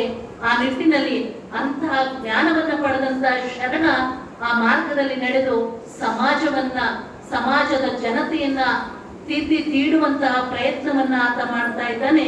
ಅದಕ್ಕೆ ಆತನ ನಿಲುವು ಯಾವ ರೀತಿಯಾಗಿ ಯೋಗಿ ಇರ್ಬೋದು, ತ್ಯಾಗಿ ಇರ್ಬೋದು, ಸನ್ಯಾಸಿ ಇರ್ಬೋದು, ಎಲ್ಲರನ್ನ ಸಹ ಆತ ಬದಲಿಸುವಂತ ಪ್ರಯತ್ನವನ್ನ ಮಾಡ್ತಾನೆ. ಒಬ್ಬ ಸನ್ಯಾಸಿ ಆದಾಗ, ಒಬ್ಬ ಯೋಗಿ ತ್ಯಾಗಿ ಆದಾಗ ಆತನ ನಡೆ ನುಡಿ ಯಾವ ರೀತಿಯಾಗಿ ಇರಬೇಕು ಅನ್ನುವಂಥದ್ದನ್ನ ಆತ ಹೇಳ್ತಾನೆ. ತನು ಬರ್ತಲೇ ಇದ್ದರೇನು ಮನಶುಚಿಯಾಗದನ್ನಕ್ಕ, ತನು ಬರ್ತಲೇ ಆದರೇನು ಮನಶುಚಿಯಾಗದನ್ನಕ್ಕ, ವೈರಾಗ್ಯವನ್ನ ತಾಳಿ ಬಟ್ಟೆಯನ್ನ ಕಳಚಿ ನಾನು ವೈರಾಗ್ಯದಿಂದ ಹೋಗ್ತಾ ಇದ್ದೀನಿ ಅಂದ್ರೆ ಅದು ವೈರಾಗ್ಯ ಅಲ್ಲ. ಶರಣ ಹೇಳ್ತಾನೆ ಅದು ವೈರಾಗ್ಯ ಅನಿಸ್ಕೊಳ್ಳೋದಿಲ್ಲ. ಬಟ್ಟೆಯನ್ನ ಕಳಚಿದ ತಕ್ಷಣ ವೈರಾಗ್ಯ ಆಗೋದಿಲ್ಲ. ಯಾವಾಗ ವೈರಾಗ್ಯ ಆಗ್ತದೆ ಅಂತಂದ್ರೆ ಮನಸ್ಸಿನ ಒಳಗೆ ಬೆತ್ತಲೆ ಆಗಬೇಕು. ಮನಸ್ಸಿನ ಒಳಗೆ ಸಾಕಷ್ಟು ಆಸೆ ಆಮಿಷಗಳನ್ನ ಇಟ್ಟುಕೊಂಡು ನಾನು ವೈರಾಗ್ಯವನ್ನ ಪಡ್ಕೊಂಡಿದ್ದೇನೆ ಅಂತ ಬೆತ್ತಲೆಯಾಗಿ ಹೋದ್ರೆ ಅದು ನಿಜವಾದ ವೈರಾಗ್ಯ ಅಲ್ಲ. ಯಾವಾಗ ವೈರಾಗ್ಯ ತನ್ನ ಒಳಗೆ ಆಸೆ ಆಮಿಷಗಳನ್ನ ಕಳೆದುಕೊಂಡಾಗ ಅದು ನಿಜವಾದ ವೈರಾಗ್ಯವಾಗ್ತದೆ. ಅದಕ್ಕೆ ತನು ಬರ್ತಲೆ ಆದರೇನು ಮನಶುಚಿಯಾಗದನ್ನಕ್ಕ ಅನ್ನುವಂತ ಮಾತನ್ನ ಅಲ್ಲಿ ಶರಣ ಕೇಳ್ತಾನೆ. ಮುಂದೆ ಹೇಳ್ತಾರೆ ಮಂಡೆ ಬೋಳಾದರೇನು ಭಾವ ಬಯಲಾಗದನ್ನಕ್ಕ. ನಾವು ಮಂಡೆಯನ್ನ ಬೋಳು ಮಾಡಿಕೊಂಡು ನಾನು ಸನ್ಯಾಸಿ ಇದ್ದೀನಿ, ಪೀಠಾಧಿಪತಿ ಇದ್ದೀನಿ, ನಾನು ಸಂತನಿದ್ದೇನೆ ಅಂದ್ರೆ ಆತ ಸನ್ಯಾಸಿ ಆಗ್ಲಿಕ್ಕೆ ಸಾಧ್ಯವಿಲ್ಲ, ಸಂತನಾಗ್ಲಿಕ್ಕೆ ಸಾಧ್ಯವಿಲ್ಲ. ಮಂಡೆ ಬೋಳಾದ ತಕ್ಷಣ ಆತ ಜ್ಞಾನಿ ಆಗ್ಲಿಕ್ಕೆ ಸಾಧ್ಯ ಆಗೋದಿಲ್ಲ. ಯಾವಾಗ ಆತ ಜ್ಞಾನಿ ಆಗ್ತಾನೆ ಅಂದ್ರೆ ಆತನ ಭಾವ ಬಯಲಾಗದನ್ನಕ್ಕ ಅನ್ನುವಂತ ಮಾತನ್ನ ಹೇಳ್ತಾರೆ. ಭಾವ ಬಯಲಾಗ್ಬೇಕು.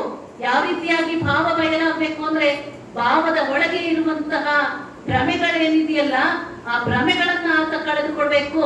ಆಗ ಆತ ನಿಜವಾದ ಸನ್ಯಾಸಿ ಆಗ್ತಾನೆ, ಆತ ನಿಜವಾದ ಸಂತನಾಗ್ಲಿಕ್ಕೆ ಸಾಧ್ಯ, ನಿಜವಾದ ಯೋಗಿ ಆಗ್ಲಿಕ್ಕೆ ಸಾಧ್ಯ ಅನ್ನುವಂತ ಮಾತನ್ನ ಶರಣರು ಹೇಳ್ತಾರೆ.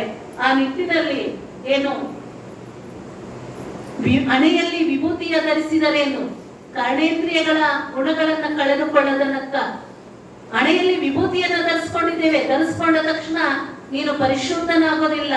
ನನ್ನ ಒಳಗೆ ಇರುವಂತಹ ಕರ್ಣೇಂದ್ರಿಯ ಗುಣಗಳನ್ನ ಭಾವದ ಬಯಕೆಯನ್ನ ನಾವು ಕಳೆದುಕೊಳ್ಳಬೇಕಾಗ್ತದೆ. ಆ ನಿಟ್ಟಿನಲ್ಲಿ ಕರ್ಣೇಂದ್ರಿಯಗಳನ್ನ ಶಿವಜ್ಞಾನದ ಅಗ್ನಿಯಲ್ಲಿ ನಾನು ಸುಟ್ಟಿದ್ದೇನೆ. ಕರ್ಣೇಂದ್ರಿಯ ಗುಣಗಳನ್ನ ಶಿವಜ್ಞಾನ ಅನ್ನುವಂತಹ ಅಗ್ನಿಯಲ್ಲಿ ಸುಟ್ಟಿದ್ದೇನೆ. ಅದರ ಪ್ರತೀಕವಾಗಿ ನಾನು ವಿಭೂತಿಯನ್ನ ಧರಿಸ್ಕೊಳ್ಬೇಕೇ ಹೊರತು ಸುಮ್ಮನೆ ವಿಭೂತಿಯನ್ನ ಧರಿಸ್ಕೊಂಡ್ರೆ ನಾವು ಶರಣರಾಗೋದಿಲ್ಲ. ನನ್ನ ಕರ್ಣೇಂದ್ರಿಯ ಗುಣಗಳನ್ನ ಶಿವಜ್ಞಾನ ಅನ್ನುವಂತಹ ಆ ಪರಶಿವನ ಸ್ವರೂಪವೇ ನಾನು ಅನ್ನುವಂತಹ ಜ್ಞಾನವನ್ನ ಇಟ್ಕೊಂಡು ಭಸ್ಮವನ್ನ ಧರಿಸ್ಕೊಂಡಾಗ ಏನಾಗ್ತದೆ ಅಂತ ಅಂದ್ರೆ ಏನು ವಿಧಿ ಬರಹ ಅಂತ ಹೇಳ್ತಾರೆ, ಹಣೆ ಬರಹ ಅಂತ ಹೇಳ್ತಾರೆ. ಆ ಹಣೆ ಬರಹವನ್ನು ಸಹ ವಿಭೂತಿ ಧಾರಣೆಯಿಂದ ಕಳೆದುಕೊಳ್ಳಿಕ್ಕೆ ಸಾಧ್ಯ ಅನ್ನುವಂತ ಮಾತನ್ನ ಶರಣರು ಹೇಳ್ತಾರೆ.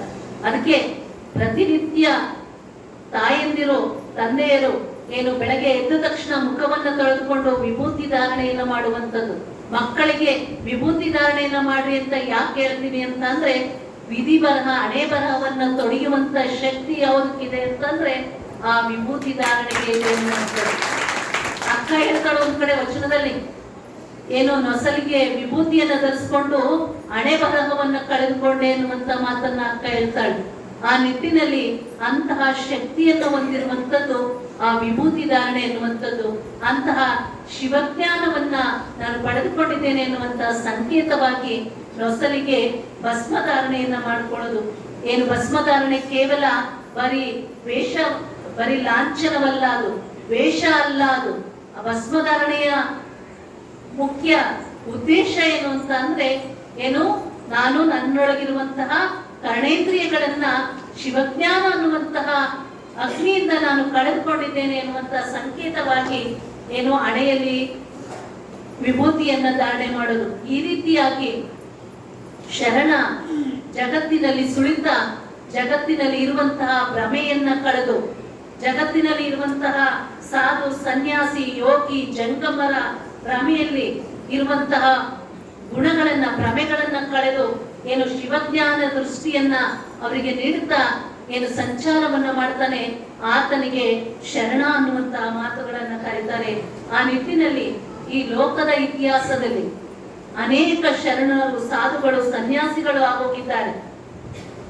ಆ ಸಾಧು ಸನ್ಯಾಸಿಗಳೆಲ್ಲರೂ ಸಹ ಏನು ಆಧ್ಯಾತ್ಮಿಕ ಆನಂದವನ್ನ ಪಡಿಬೇಕು ಅನ್ನುವಂತಹ ನಿಟ್ಟಿನಲ್ಲಿ ಭಿಕ್ಷೆ ಬೇಡುವುದು, ಕಾವಿಯನ್ನ ಧರಿಸಿಕೊಳ್ಳೋದು, ಕುಟೀರವನ್ನ ಕಟ್ಟಿಕೊಂಡು ಅಥವಾ ಮರದ ನೆರಳುಗಳಲ್ಲಿ ಏನು ಜೀವನವನ್ನ ಮಾಡ್ತಾ ಮೈಗೆ ಎಣ್ಣೆಯನ್ನ ಹಚ್ಚಿಕೊಳ್ಳದೆ, ತಲೆಯನ್ನ ಬಾಚದೆ, ಕೂದಲುಗಳು ಗಂಟು ಕಟ್ಟಿ ಅಂತಹ ಸ್ಥಿತಿಯಲ್ಲಿ ಸಿಂಬೆಯನ್ನ ಸುತ್ತಿ ಜೀವನವನ್ನ ಮಾಡ್ತಾ ಸುಳಿತಾ ಇರುವಂತ ಜನರನ್ನ ನಾವು ನೋಡ್ತೀವಿ. ಆದ್ರೆ ಶರಣರು ಅವರನ್ನೆಲ್ಲರನ್ನ ಖಂಡಿಸ್ತಾರೆ. ಯಾಕೆಂದ್ರೆ ವೇಷಧಾರಿಗಳು ಭ್ರಮೆಯಿಂದ ಹೊರಗೆ ಬರಬೇಕಾಗ್ತದೆ. ಸನ್ಯಾಸಿ ಇರ್ಬೋದು, ಸಂತ ಇರ್ಬೋದು, ಯೋಗಿ ಇರ್ಬೋದು, ತ್ಯಾಗಿ ಇರ್ಬೋದು, ಇವರ ಭಾವದ ಒಳಗೆ ಭ್ರಮೆ ಇತ್ತು ಅಂದ್ರೆ ಅವರು ಆ ನಿಲುವನ್ನ ಸ್ವಸ್ವರೂಪದ ಅನುಭವವನ್ನ ಪಡಿಲಿಕ್ಕೆ ಸಾಧ್ಯ ಆಗೋದಿಲ್ಲ. ಲಿಂಗಾಂಗ ಸಾಮರಸ್ಯದ ಅನುಭವವನ್ನ ಪಡಿಲಿಕ್ಕೆ ಸಾಧ್ಯ ಆಗೋದಿಲ್ಲ. ಅದಕ್ಕೆ ಶರಣರು ಏನ್ ಹೇಳ್ತಾರೆ ಅಂದ್ರೆ, ಆ ಅನುಭವವನ್ನ ಪಡಿಬೇಕಾದ್ರೆ ಕೇವಲ ವೇಷಧಾರಿಯಾಗಿ ಸಂಚಾರವನ್ನ ಮಾಡಿದ್ರೆ ಅನುಭವ ಪಡಿಲಿಕ್ಕೆ ಸಾಧ್ಯ ಆಗೋದಿಲ್ಲ. ಆತ ಏನ್ ಮಾಡ್ಬೇಕು ಅಂತ ಅಂದ್ರೆ, ಆತ ಸನ್ಯಾಸಿ ಇರ್ಬೋದು, ತ್ಯಾಗಿ ಇರ್ಬೋದು, ಯೋಗಿ ಇರ್ಬೋದು, ಜಂಗಮನ್ ಇರ್ಬೋದು, ಸತ್ಯ ಶುದ್ಧವಾದ ಕಾಯಕವನ್ನ ಮಾಡಿದಾಗ ಮಾತ್ರ ಆ ಅನುಭವವನ್ನ ಪಡಿಲಿಕ್ಕೆ ಸಾಧ್ಯವಾಗ್ತದೆ. ಲಿಂಗಾಂಗ ಸಾಮರಸ್ಯದ ಅನುಭವವನ್ನು ಪಡಿಬೇಕಾದ್ರೆ ಸನ್ಯಾಸಿ, ಯೋಗಿ, ತ್ಯಾಗಿ ಯಾರೇ ಇರ್ಬೋದು, ಕಾಯಕ ಸತ್ಯ ಶುದ್ಧವಾದ ಕಾಯಕವನ್ನ ಮಾಡಬೇಕು. ಬಂದಂತ ಗಳಿಕೆಯಲ್ಲಿ ಸಮಾಜಕ್ಕೆ ವಿನಿಯೋಗ ಮಾಡಬೇಕು. ಉಳಿದಿದ್ದಲ್ಲಿ ತಾನು ಉಂಟು ಸಂತೃಪ್ತ ಬದುಕನ್ನ ಮಾಡಿದಾಗ, ಆ ದಾರಿಯಲ್ಲಿ ಹೋದಾಗ ಮಾತ್ರ ಆತ ಸಾಮರಸ್ಯದ ಬದುಕನ್ನ ಮಾಡ್ಲಿಕ್ಕೆ ಸಾಧ್ಯ. ಆತ ನಿಜವಾದ ತ್ಯಾಗಿ, ಯೋಗಿ, ಸನ್ಯಾಸಿ ಅನಿಸ್ಕೊಳ್ಳಿಕ್ಕೆ ಸಾಧ್ಯ ಅನ್ನುವಂತ ಮಾತನ್ನ ಹೇಳ್ತಾರೆ.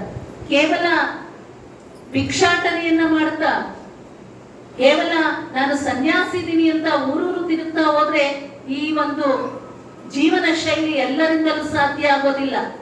ಆ ನಿಟ್ಟಿನಲ್ಲಿ ಶರಣರು ಏನ್ ಮಾಡಿದ್ರು ಅಂದ್ರೆ, ಪ್ರತಿಯೊಬ್ಬರ ಒಳಗೆ ಆಧ್ಯಾತ್ಮಿಕತೆ ಬರಬೇಕು ಅಂದ್ರೆ ಸತಿಪತಿಗಳಂತಾಗಿ ಆಧ್ಯಾತ್ಮಿಕತೆಯನ್ನು ಸಾಧಿಸಲಿಕ್ಕೆ ಸಾಧ್ಯ ಅನ್ನುವಂತ ನಿಟ್ಟಿನಲ್ಲಿ ಸತಿಪತಿಗಳು ಸಹ ಆಧ್ಯಾತ್ಮಿಕ ಸಾಧನೆಯಿಂದ ಮುಂದುವರಿಬೇಕಾದ್ರೆ ಅವರ ಒಳಗೆ ಏನೋ ಕಾಯಕ ದಾಸೋಹ ತತ್ವ ಇರಬೇಕಾಗ್ತದೆ.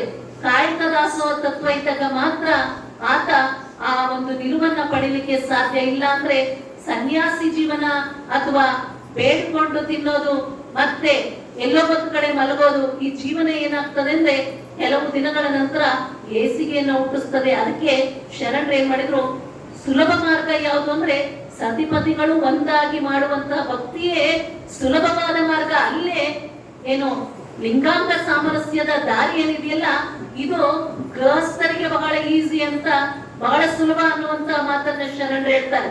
ಆ ನಿಟ್ಟಿನಲ್ಲಿ ಲಿಂಗಾಂಗ ಸಾಮರಸ್ಯ ಸಾಧಿಸ್ಲಿಕ್ಕೆ ಯಾರು ಯೋಗ್ಯರು? ಏನು ಎಲ್ಲ ಮಠವನ್ನ ಬಿಟ್ಟಂತವ್ರು ಯೋಗ್ಯರಲ್ಲ. ಮುಖ್ಯವಾಗಿ ಅಲ್ಲಿ ಯಾರು ಯೋಗ್ಯರು ಅಂತಂದ್ರೆ ಗೃಹಸ್ಥ ಜೀವನವನ್ನ ಮಾಡದಂತವ್ರೆ ಯೋಗ್ಯರಾಗ್ಲಿಕ್ಕೆ ಸಾಧ್ಯ. ಆ ನಿಟ್ಟಿನಲ್ಲಿ ಶರಣರು ಏನ್ ಹೇಳ್ತಾ ಇದ್ದಾರೆ ಅಂದ್ರೆ, ಅಂತಹ ಸುಗಮವಾದ ಜೀವನವನ್ನ ಪ್ರತಿಯೊಬ್ಬರಿಂದಲೂ ಸಹ ಮಾಡ್ಲಿಕ್ಕೆ ಸಾಧ್ಯವಾಗ್ತದೆ, ಕೇವಲ ಸಾಧು ಸನ್ಯಾಸಿಗಳಿಗೆ ಅಲ್ಲ. ಅದಕ್ಕೆ ಶರಣರು ಏನ್ ಹೇಳ್ತಾರೆ ಅಂದ್ರೆ, ಸನ್ಯಾಸ ಶ್ರೇಷ್ಠ ಅಲ್ಲ, ಗೃಹಸ್ಥ ಕನಿಷ್ಠ ಅಲ್ಲ ಅಂತ ಹೇಳ್ತಾರೆ. ಶರಣರ ಬದುಕನ್ನು ನೋಡಿದಾಗ ಬೆರಳೆಣಿಕೆಯ ಶರಣರು ಮಾತ್ರ ಗೃಹಸ್ಥ ಜೀವನಕ್ಕೆ ಕಾಲಿಡ್ಲಿಲ್ಲ. ಉದಾಹರಣೆಗೆ ಅಕ್ಕ ಮಹಾದೇವಿ, ಅಲ್ಲಮ ಪ್ರಭು, ಚನ್ನಬಸವಣ್ಣನವರು, ಸಿದ್ದರಾಮೇಶ್ವರರು, ಏನೋ ಬೋಂತಾದೇವಿ, ಹೀಗೆ ಬೆರಳೆಣಿಕೆಯ 4-5 ಶರಣರು ಗೃಹಸ್ಥ ಜೀವನಕ್ಕೆ ಹೋಗ್ಲಿಲ್ಲ. ಆದ್ರೆ ಅನೇಕ ಶರಣರು, ಲಕ್ಷದ ಮೇಲೆ 96,000 ಗಣಗಳು ಅಂತ ಏನ್ ಹೇಳ್ತೀವಲ್ಲ, ಅವರೆಲ್ಲರೂ ಸಹ ಗೃಹಸ್ಥ ಜೀವನವನ್ನ ಮಾಡಿದಂತವ್ರು. ಗೃಹಸ್ಥ ಜೀವನವನ್ನ ಮಾಡಿ ಆ ಜೀವನದಲ್ಲಿ ಇದ್ದು ಇಲ್ಲದಂತೆ ಇದ್ದಂತವ್ರು. ಅದಕ್ಕೆ ಶರಣನ ನಿಲುವು ಯಾವ ರೀತಿಯಾಗಿ ಇತ್ತು ಅಂತ ಅಂದ್ರೆ, ಆ ಶರಣನ ನಿಲುವು, ಆತ ಸುಳಿದು ಸೂತಕಿ ಅಲ್ಲ, ಎಲ್ಲಾ ಕಡೆ ಸಂಚಾರವನ್ನ ಮಾಡ್ತಾ ಇದ್ದ. ಆದ್ರೆ ಆತನಿಗೆ ಯಾವುದೇ ಸೂತಕ ಇರ್ಲಿಲ್ಲ. ಇದ್ದು ಸಂಸಾರಿ ಅಲ್ಲ, ಆತ ಸಂಸಾರದಲ್ಲಿದ್ದು ಆತ ಸಂಸಾರಿ ಆಗಿರ್ಲಿಲ್ಲ. ಅದು ಶರಣನ ನಿಲುವು ಅನ್ನುವಂತ ಮಾತನ್ನ ಹೇಳ್ತಾರೆ. ಈ ನಿಟ್ಟಿನಲ್ಲಿ ಶರಣ ಆತನ ಬದುಕಿನಲ್ಲಿ ಯಾವುದೇ ರೀತಿಯ ಶೀಲವನ್ನ ಆತ ಆಚರಣೆ ಮಾಡ್ತಾ ಇರ್ಲಿಲ್ಲ. ಶುದ್ಧ ಭಾವದಿಂದ ಬದುಕನ್ನ ಆತ ಮಾಡ್ತಾ ಇದ್ದ, ಶೀಲವನ್ನ ಆತ ಆಚರಣೆ ಮಾಡ್ತಾ ಇರ್ಲಿಲ್ಲ. ಅದಕ್ಕೆ ಆತ ಅಂತ ಶೀಲವನ್ನ ಕಂಡಾಗ ಅಲ್ಲಿಯೂ ಆತ ಖಂಡಿಸ್ತಾ ಇದ್ದ. ಮೂಢನಂಬಿಕೆಗಳನ್ನ ಆತ ಖಂಡಿಸ್ತಾ ಇದ್ದ. ಮೂಢನಂಬಿಕೆಗಳು, ಶೀಲ, ಇವೆಲ್ಲವೂ ಸಹ ನಮ್ಮನ್ನ ಏನು ಭಕ್ತಿಯ ಮಾರ್ಗದಿಂದ ಬೇರೆ ಕಡೆ ತೆಗೆದುಕೊಂಡು ಹೋಗಿ ಅಧಪತನಕ್ಕೆ ತೆಗೆದುಕೊಂಡು ಹೋಗ್ತಾರೆ. ಆ ನಿಟ್ಟಿನಲ್ಲಿ ಯಾವುದು ಶೀಲ ಅಂತ ಅಂದ್ರೆ, ನಾಲಿಗೆ ರುಚಿಗೆ ನಾವು ಒಳಗಾದ್ವಿ ಅಂತ ಅಂದ್ರೆ ಅದು ಶೀಲವಾಗ್ತದೆ. ಇಂದ್ರಿಯಗಳ ಇಚ್ಛೆಗೆ ನಾವು ಅರಿಯೋದಿದೆಯಲ್ಲ ಅದು ಶೀಲ ಆಗ್ತದೆ. ಅದರಿಂದ ನಾವು ಹೊರಗೆ ಬಂದಾಗ ಅವಾಗ ನಾವು ನಿಜವಾದ ಶೀಲವಂತರಾಗ್ತೀವಿ. ಅನೇಕ ಶೀಲ ಅಂತ ಬಿಟ್ಟು ಏನೋ ಮತ್ತೊಬ್ಬರ ಜೊತೆ ಮುಟ್ಟಿಸ್ಕೊಳ್ಳದೆ ಇರುವಂತದ್ದು, ಕೆರೆಗೆ ಹೋಗಿ ಬಾವಿಯ ನೀರನ್ನೇ ತಂದು ಲಿಂಗ ಪೂಜೆ ಮಾಡಬೇಕು ಅನ್ನುವಂತ ಒಂದಷ್ಟು ಮೂಢನಂಬಿಕೆಗಳೇನಿದೆಯಲ್ಲ, ಇವ್ಯಾವ ಶೀಲ ಅಲ್ಲ ಅಂತ ಹೇಳ್ತಾರೆ. ಯಾವುದು ಶೀಲ ಅಂತ ಅಂದ್ರೆ, ಇಂದ್ರಿಯ ಇಚ್ಛೆಗಳಿಗೆ ಒಳಗಾಗಿ ನಾಲಿಗೆಯ ರುಚಿಗೆ ಮನಸ್ಸೋತು ಬೇಡವಾದದ್ದನ್ನ ಬೇಕಾದದ್ದನ್ನೆಲ್ಲ ನಾವು ತಿಂತೀವಲ್ಲ ಅದು ಶೀಲ ಅಂತ ಹೇಳ್ತಾರೆ. ಆ ನಿಟ್ಟಿನಲ್ಲಿ ಇಂದ್ರಿಯಗಳ ಇಚ್ಛೆಗೆ ಅರಿದು ಅಶನ ವ್ಯಸನಗಳಿಗೆ ಅರಿಯದಂತೆ ಬಂದದ್ದನ್ನ, ಬಯಸದೆ ಬಂದದ್ದನ್ನ ತೆಗೆದುಕೊಳ್ಳೋದೇನಿದೆಯಲ್ಲ ಅದು ಮಹಾಪ್ರಸಾದವಾಗ್ತದೆ. ಅದಕ್ಕೆ ಆತನಿಗೆ ನಿಜವಾದ ಶೀಲವಂತ ಅನ್ನುವಂತಹ ಮಾತನ್ನ ಅಲ್ಲಿ ಶರಣರು ಹೇಳ್ತಾ ಇದ್ದಾರೆ.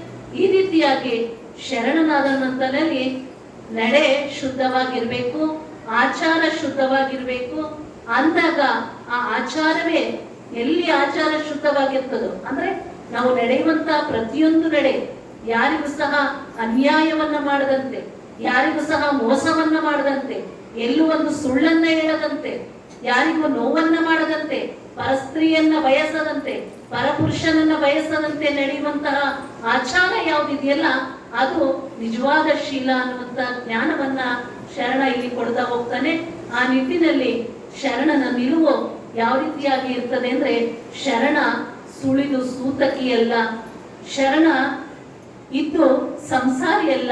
ಶರಣನ ಪರಿ, ಆತನ ಪರಿಯೇ ಬೇರೆ, ಆತ ಸನ್ಯಾಸಿಯಲ್ಲ. ಶರಣನ ಪರಿ ಬಹಳ ವಿಭಿನ್ನವಾಗಿರುವಂತದ್ದು. ಯಾಕೆ? ಆತ ಸನ್ಯಾಸಿ ಎಲ್ಲವನ್ನ ಬಿಟ್ಟು ಮತ್ತೆ ಆತನ ಒಳಗೆ ಎಲ್ಲ ಬಯಕೆಗಳು ಇತ್ತು ಅಂದ್ರೆ ಆತ ಸನ್ಯಾಸಿಯನ್ನು ಆಗ್ಲಿಕ್ಕೆ ಸಾಧ್ಯ ಇಲ್ಲ. ಶರಣನ ಒಳಗೆ ಯಾವುದೇ ರೀತಿಯ ಬಯಕೆಗಳಿಲ್ಲ. ಆತ ಎಲ್ಲ ಬಯಕೆಗಳನ್ನ ಕಳೆದುಕೊಂಡಿರ್ತಾನೆ. ಏನ್ ಮಾಡ್ತಾನೆ ಶರಣ ಅಂದ್ರೆ, ಬಯಸದೆ ಬಂದುದು ಲಿಂಗಭೋಗ ಅನ್ನುವಂತ ನಿಟ್ಟಿನಲ್ಲಿ ಏನು ಆತನ ಒಳಗೆ ಬರುತ್ತೆ ಅದನ್ನು ಮಾತ್ರ ಆತ ಸ್ವೀಕರಿಸೋನು. ಆತನ ಒಳಗೆ ಬಯಕೆ ಇರೋದಿಲ್ಲ. ಅದಕ್ಕೆ ಶರಣನ ಪರಿ ಸನ್ಯಾಸಿಯಲ್ಲ, ಶರಣನ ಪರಿ ಸನ್ಯಾಸಿಗಿಂತಲೂ ಶ್ರೇಷ್ಠವಾಗಿರುವಂತದ್ದು, ಯೋಗಿಗಿಂತಲೂ ಶ್ರೇಷ್ಠವಾಗಿರುವಂತದ್ದು, ಮಠಪೀಠಾಧಿಪತಿಗಳಿಗಿಂತಲೂ ಶ್ರೇಷ್ಠವಾಗಿರುವಂತಹ ಸ್ಥಾನ ಯಾವುದು ಅಂತಂದ್ರೆ ಅದು ಶರಣನ ನಿಲುವು ಅನ್ನುವಂತ ಮಾತನ್ನ ಹೇಳ್ತಾರೆ. ಶರಣನ ನಿಲುವು ಮಠಪೀಠಾಧಿಪತಿಗಳಿಗಿಂತಲೂ ಭಿನ್ನವಾಗಿರುವಂಥದ್ದು, ಶ್ರೇಷ್ಠವಾಗಿರುವಂಥದ್ದು. ಆ ನಿಟ್ಟಿನಲ್ಲಿ ಶರಣನಿಗೆ ಸಾಧು, ಸನ್ಯಾಸಿಗಳು, ಜೋಗಿ, ಯೋಗಿ, ಸಹಚರರು, ಇಹ ಪರ, ಲೌಕಿಕ, ನಂತರ ಪಾರಮಾರ್ಥ, ಸಾಕಾರ, ನಿರಾಕಾರ, ಈ ದ್ವಂದ್ವವನ್ನ ಅಳಿದಂತವನು ಯಾರು ಆತ ಶರಣನಾಗ್ತಾನೆ. ಆತನ ನಿಲುವು ಹೇಗಿರ್ತದೆ ಅಂದ್ರೆ, ಕಾಯದ ಒಳಗೆ ಇದ್ದು ಆತ ಕಾಯವಲ್ಲ. ಈ ಕಾಯ ಇದೆ ಆತನಿಗೆ, ಆದ್ರೆ ಆತ ಕಾಯ ಸ್ವರೂಪಿಯಲ್ಲ, ಆತ ಲಿಂಗ ಸ್ವರೂಪಿಯಾಗಿರ್ತಾನೆ ಎನ್ನುವಂಥದ್ದು.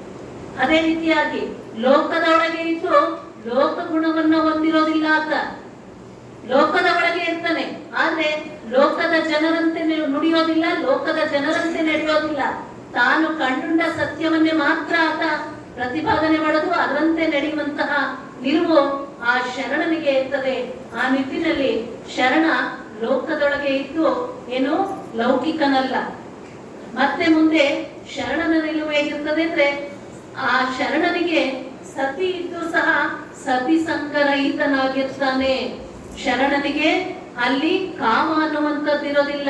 ಆತ ಕಾಮವನ್ನ ಎಲ್ಲಿ ವಿನಿಯೋಗ ಮಾಡ್ತಾನೆ ಅಂದ್ರೆ ಸತಿಯೊಂದಿಗೆ ಅಲ್ಲ, ಸತಿಕೂಟ ಇರೋದಿಲ್ಲ ಅಲ್ಲಿ ಆತನಿಗೆ.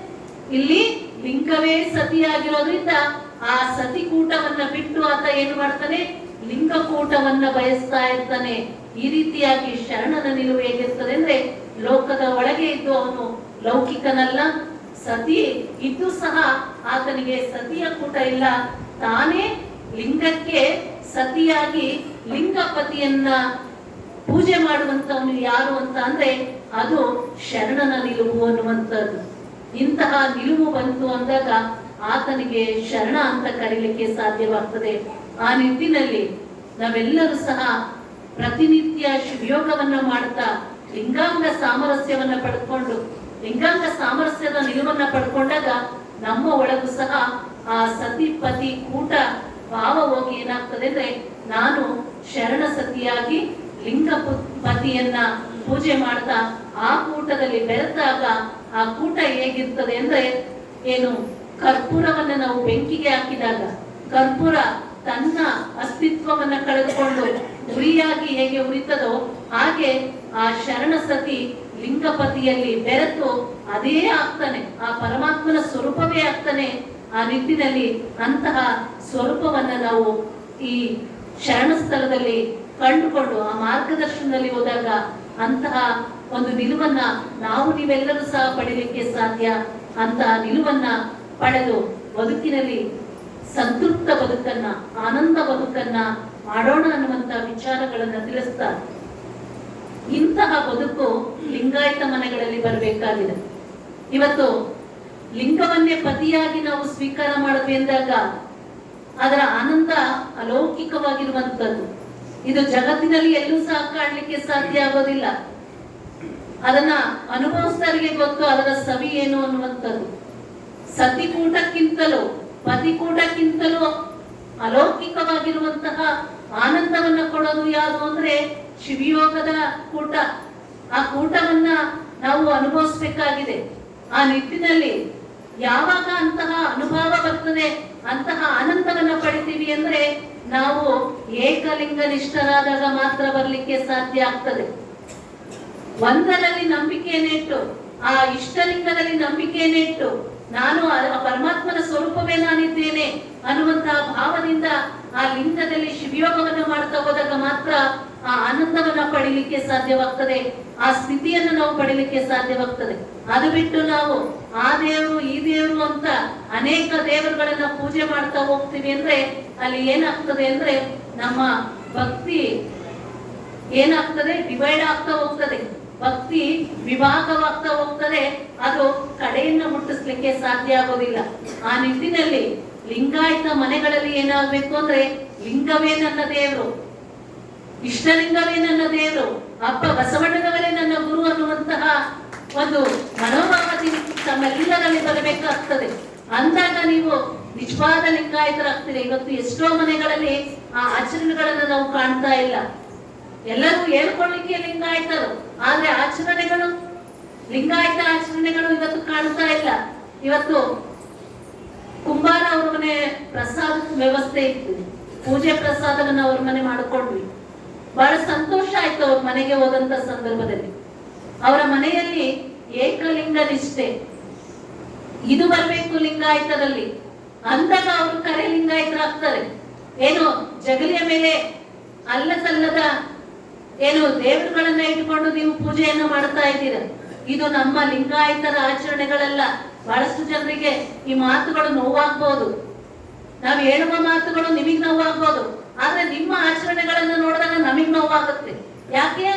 ಲಿಂಗಾಯತ ಆಚರಣೆಗಳು ಎಷ್ಟು ನೀನೇ ದೇವರಾಗೋದನ್ನ ಕೊಟ್ಟಿದ್ದಾರೆ ಶರಣರು. ನೀನ್ ದೇವರಾಗೋದನ್ನ ಬಿಟ್ಟು ಮತ್ತೆ ಅಲ್ಲಿ ಇಲ್ಲಿ ದೇವ್ರು ಹುಡುಕ್ತಿದಾರಲ್ಲಪ್ಪ, ಇವ್ರ ಭಕ್ತಿ ಸುಮ್ಮನೆ ವೇಸ್ಟ್ ಆಗ್ತಿದೆಯಲ್ಲಪ್ಪ, ಇವ್ರ ಎನರ್ಜಿ ವೇಸ್ಟ್ ಆಗ್ತದೆ, ಇವ್ರ ಹಣ ವೇಸ್ಟ್ ಆಗ್ತದೆ, ಇವ್ರ ಸಮಯ ವೇಸ್ಟ್ ಆಗ್ತಿದೆಯಲ್ಲ ಅಂತ ನಮಗೆ ನಿಮ್ಮನ್ನ ನೋಡಿದಾಗ ನಮಗೆ ನೋವಾಗ್ತದೆ, ಬೇಜಾರಾಗ್ತದೆ. ಒಂದರಲ್ಲಿ ನಾವು ನಿಷ್ಠೆಯನ್ನು ಇಟ್ಕೊಂಡು ಹೋದಾಗ ಕಡೆಯನ್ನ ಕೊಡ್ಲಿಕ್ಕೆ ಸಾಧ್ಯವಾಗ್ತದೆ. ಒಂದು ಊರಿಗೆ ಹೋಗ್ಬೇಕು, ನೀನು ಆ ದಾರಿ ಒಂದ್ಸಲ, ಈ ದಾರಿ ಒಂದ್ಸಲ, ಮತ್ತೆ ಇನ್ನೊಂದ್ ದಾರಿ ಇಟ್ಕೊಂಡು ಹೋದ್ರೆ ಊರ್ ಮುಡ್ತೀವೇನು? ಒಂದೇ ದಾರಿಯಲ್ಲಿ ಹೋಗ್ಬೇಕು. ಒಂದೇ ದಾರಿಯಲ್ಲಿ ಸೀದಾ ದಾರಿಯಲ್ಲಿ ಹೋದಾಗ, ನೇರವಾದ ದಾರಿಯಲ್ಲಿ ಹೋದಾಗ ಊರನ್ನೇ ಹೇಗೆ ಮುಟ್ಲಿಕ್ಕೆ ಸಾಧ್ಯವೋ ಹಾಗೆ ನಾವು ಪರಮಾತ್ಮನ ಅನುಭವವನ್ನ ಪಡಿಬೇಕಾದ್ರೆ ಒಂದರಲ್ಲಿ ನಂಬಿಕೆ ಇಟ್ಟು ಹೋದಾಗ ಮಾತ್ರ ಆ ಜ್ಞಾನವನ್ನ, ಆ ಅನುಭವವನ್ನ, ಆ ಆನಂದವನ್ನ ಪಡಿಲಿಕ್ಕೆ ಸಾಧ್ಯವಾಗ್ತದೆ. ಆ ನಿಟ್ಟಿನಲ್ಲಿ ಕುಂಬಾರವರ ಮನೆಯಲ್ಲಿ ಹೀಗೆ ಒಂದ್ 2-3 ಮನೆಗಳನ್ನ ನಾನು ನೋಡಿದಾಗ ಅವರು ಏನು ಜಗಲಿ ಮೇಲೆ ನಿಮ್ಮಾಗೆ ಹಿಂದಿನ ದಿನಗಳಲ್ಲಿ ಅನೇಕ ದೇವರು ದಿಂಡ್ರುಗಳ ಪೂಜೆಯನ್ನ ಮಾಡದಂತವ್ರು ಅವರು ಸಹ ಸತ್ಯದ ಅರಿವನ್ನ ಪಡೆದು ಇವತ್ತು ಅವರು ಜಗಳಿಯನ್ನೆಲ್ಲ ಜಳ ಮಾಡಿದ್ದಾರೆ. ಆ ದೇವರುಗಳನ್ನೆಲ್ಲ ಹೊರಗಾಕಿದ್ದಾರೆ. ಯಾಕೆ? ಅವರಿಗೆ ಸರಿಯಾದ ಜ್ಞಾನ ಬಂದಿದೆ. ಪರಮಾತ್ಮನ ಸರಿಯಾದ ಅರಿವು ಯಾರಲ್ಲಿ ಬರ್ತದೋ ಆಗ ಅವರ ಒಳಗೆ ಕಾಡುವಂತಹ ಭಯ ಹಂಚಿಕೆ ಎಲ್ಲವೂ ಸಹ ಹೊರಟು ಹೋಗ್ತದೆ. ಇನ್ನೊಂದು ನೀವು ತಿಳ್ಕೊಳ್ಬೇಕು, ಜಗಲಿ ಮೇಲೆ ಇರುವಂತಹ ದೇವರುಗಳನ್ನ ತೆಗೆದ್ರೆ ಏನೋ ಭಯ ನಿಮ್ಮೊಳಗೆ ಒಂದು ಏನೋ ಆಗ್ತದೆ, ಅನಾಹುತ ಆಗ್ತದೆ ಅನ್ನುವಂತಹ ಭಯ ಇರ್ತದೆ. ನನ್ನದು ಒಂದು ಪ್ರಶ್ನೆ, ಪರಮಾತ್ಮ ಅಂತಂದ್ರೆ ನೀವು, ದೇವರು ಅಂತಂದ್ರೆ ನೀವು ತಾಯಿ ಅಂತೀರಿ, ತಂದೆ ಅಂತೀರಿ, ಒಡೆಯ ಅಂತೀರಿ. ತಾಯಿ ಅಥವಾ ತಂದೆ ಮಕ್ಕಳಿಗೆ ಯಾವತ್ತಾದ್ರೂ ಕಷ್ಟವನ್ನ ಕೊಡ್ತಾನೇನು, ಬಯಸ್ತಾನೇನು? ಹಾಗಾದ್ರೆ ನೀವು ಅದನ್ನ ಪೂಜೆ ಮಾಡೋದು ಬಿಟ್ಟ ತಕ್ಷಣ ದೇವರಿಗೆ, ಮನೆ ದೇವರಿಗೆ ಹೋಗ್ಲಿಲ್ಲ ಅಂದ್ರೆ ಆ ದೇವರು ನಮಗೆ ಕಷ್ಟವನ್ನ ಕೊಟ್ಟ ಅಂತ ಅಂದ್ರೆ ಅದು ದೇವರಾಗ್ಲಿಕ್ಕೆ ಹೇಗ್ ಸಾಧ್ಯ? ತಾಯಿ ಮಗ ಆತ ಜೈಲಿಗೆ ಹೋಗ್ಲಿ, ಆತ ಕಳ್ಳತನವನ್ನೇ ಮಾಡ್ಲಿ, ಆಕೆಯ ಪ್ರೀತಿಯಲ್ಲಿ ಎಲ್ಲಷ್ಟು ಕಡಿಮೆ ಆಗೋದಿಲ್ಲ. ಆಕೆ ಹೆಂಗ್ ನೋಡ್ತಾಳೆ? ಆಕೆ ಮಗನ ಸ್ವಲ್ಪ ಮಗನಂತಾನೆ ನೋಡ್ತಾಳೆ.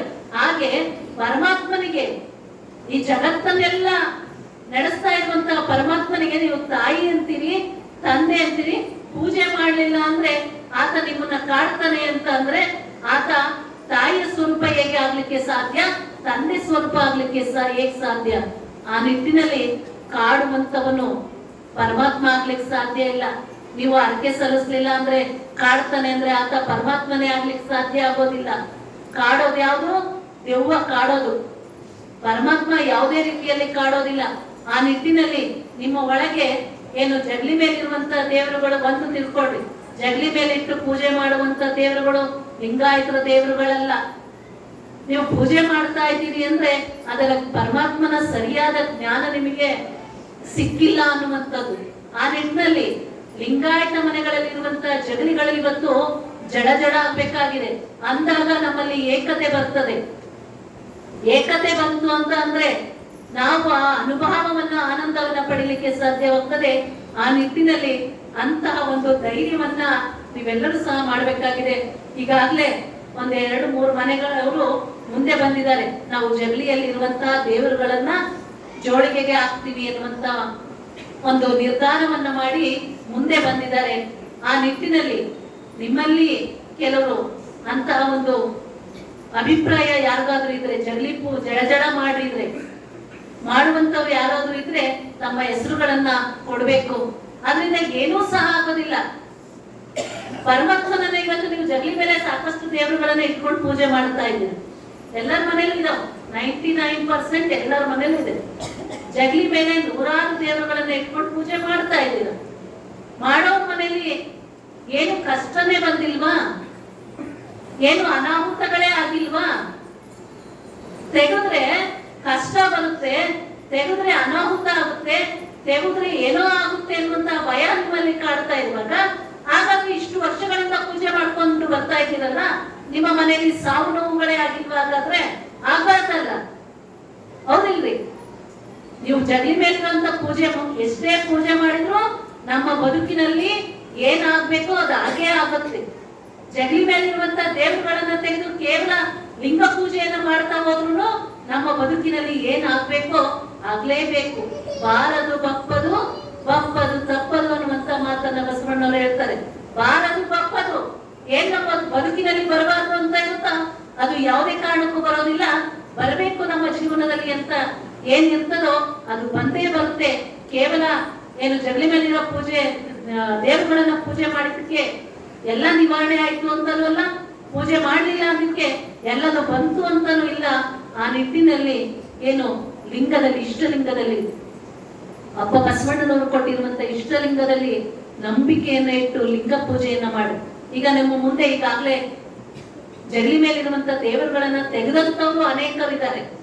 4-5 ಮನೆಗಳಂತೇನಿದ್ದಾರೆ, ನಿಮ್ಮ ಮುಂದೆ ಇದ್ದಾರೆ, ನಿಮ್ಮ ನಡುವಿನೇ ಜೀವನ ಮಾಡ್ತಾ ಇದ್ದಾರೆ. ಅವರು ತೆಗೆದಿದ್ದಾರೆ. ಈಗ ತೆಗೆದು ಸಾಕಷ್ಟು ವರ್ಷಗಳಾಗಿದೆ. ಏನಾಗಿದ್ದಾರೆ ಅವರು? ನಿಮ್ಮಂತೆ ಜೀವನ ಮಾಡ್ತಾ ಇಲ್ವಾ? ಅವರ ಜೀವನ ಸುಂದರವಾಗಿಲ್ವಾ? ಆ ನಿಟ್ಟಿನಲ್ಲಿ ಲಿಂಗಾಯತರು ಈ ದೃಢ ನಿರ್ಧಾರವನ್ನ ತೆಗೆದುಕೊಳ್ಬೇಕಾಗಿದೆ. ಆ ನಿಟ್ಟಿನಲ್ಲಿ ಇನ್ನೂ ಒಂದು ದಿನ ವಿಚಾರ ಮಾಡ್ರಿ. ಎಳ್ಕಲ್ಲಿಂದ ಪೂಜೆರು ಬರ್ತಾ ಇದ್ದಾರೆ. ಅವರ ಮುಖ್ಯ ಕಾರ್ಯ ಏನು? ಅವರು ಜೋಳಿಗೆನ ಹಾಕೊಂಡು ಓಡಾಡ್ತಾರೆ. ಅದಕ್ಕೆ ಜೋಳಿಗೆ ಶಿಲ್ಪಿಗಳು, ಜೋಳಿಗೆ ಸ್ವಾಮಿಗಳು ಯಾರು ಅಂದ್ರೆ ಇಳ್ಕಲ್ ಶ್ರೀಗಳು ಅನ್ನುವಂತಹ ಹೆಸರು ಪಡ್ಕೊಂಡಿದ್ದಾರೆ. ಅವರ ಮುಖ್ಯ ಕೆಲಸ ಏನು ಅಂತಂದ್ರೆ ಜೋಳಿಗೆಯನ್ನು ಇಟ್ಕೊಂಡು ಏನು ವ್ಯಸನಗಳನ್ನ ದುರಾಚಾರಗಳನ್ನ ನಮ್ಮ ಜೋಳಿಗೆಗೆ ಹಾಕ್ರಿ ಅನ್ನುವಂಥದ್ದು. ಅವರು ಯಾವುದೇ ದುಡ್ಡು ದುಗಾಣಿಯನ್ನ ಅವರು ಬೇಡಲಿಲ್ಲ. ಏನು ನಿಮ್ಮ ದುರ್ವ್ಯಸನಗಳನ್ನ ದುರಾಚಾರಗಳನ್ನ ಜೋಳಿಗೆಗೆ ಹಾಕ್ರಿ ಅಂದ್ರು. ಜಗಲಿ ಮೇಲಿರುವಂತ ದೇವರುಗಳ ಪೂಜೆನೂ ಏನಿದೆ ಗೊತ್ತಾ, ಇದು ಒಂದು ದುರಾಚಾರನೆ. ಲಿಂಗಾಯತರ ದೃಷ್ಟಿಯಲ್ಲಿ ಇದು ಒಂದು ದುರಾಚಾರನೆ. ಯಾಕೆ ಅಂತ ಕೇಳಿದ್ರೆ,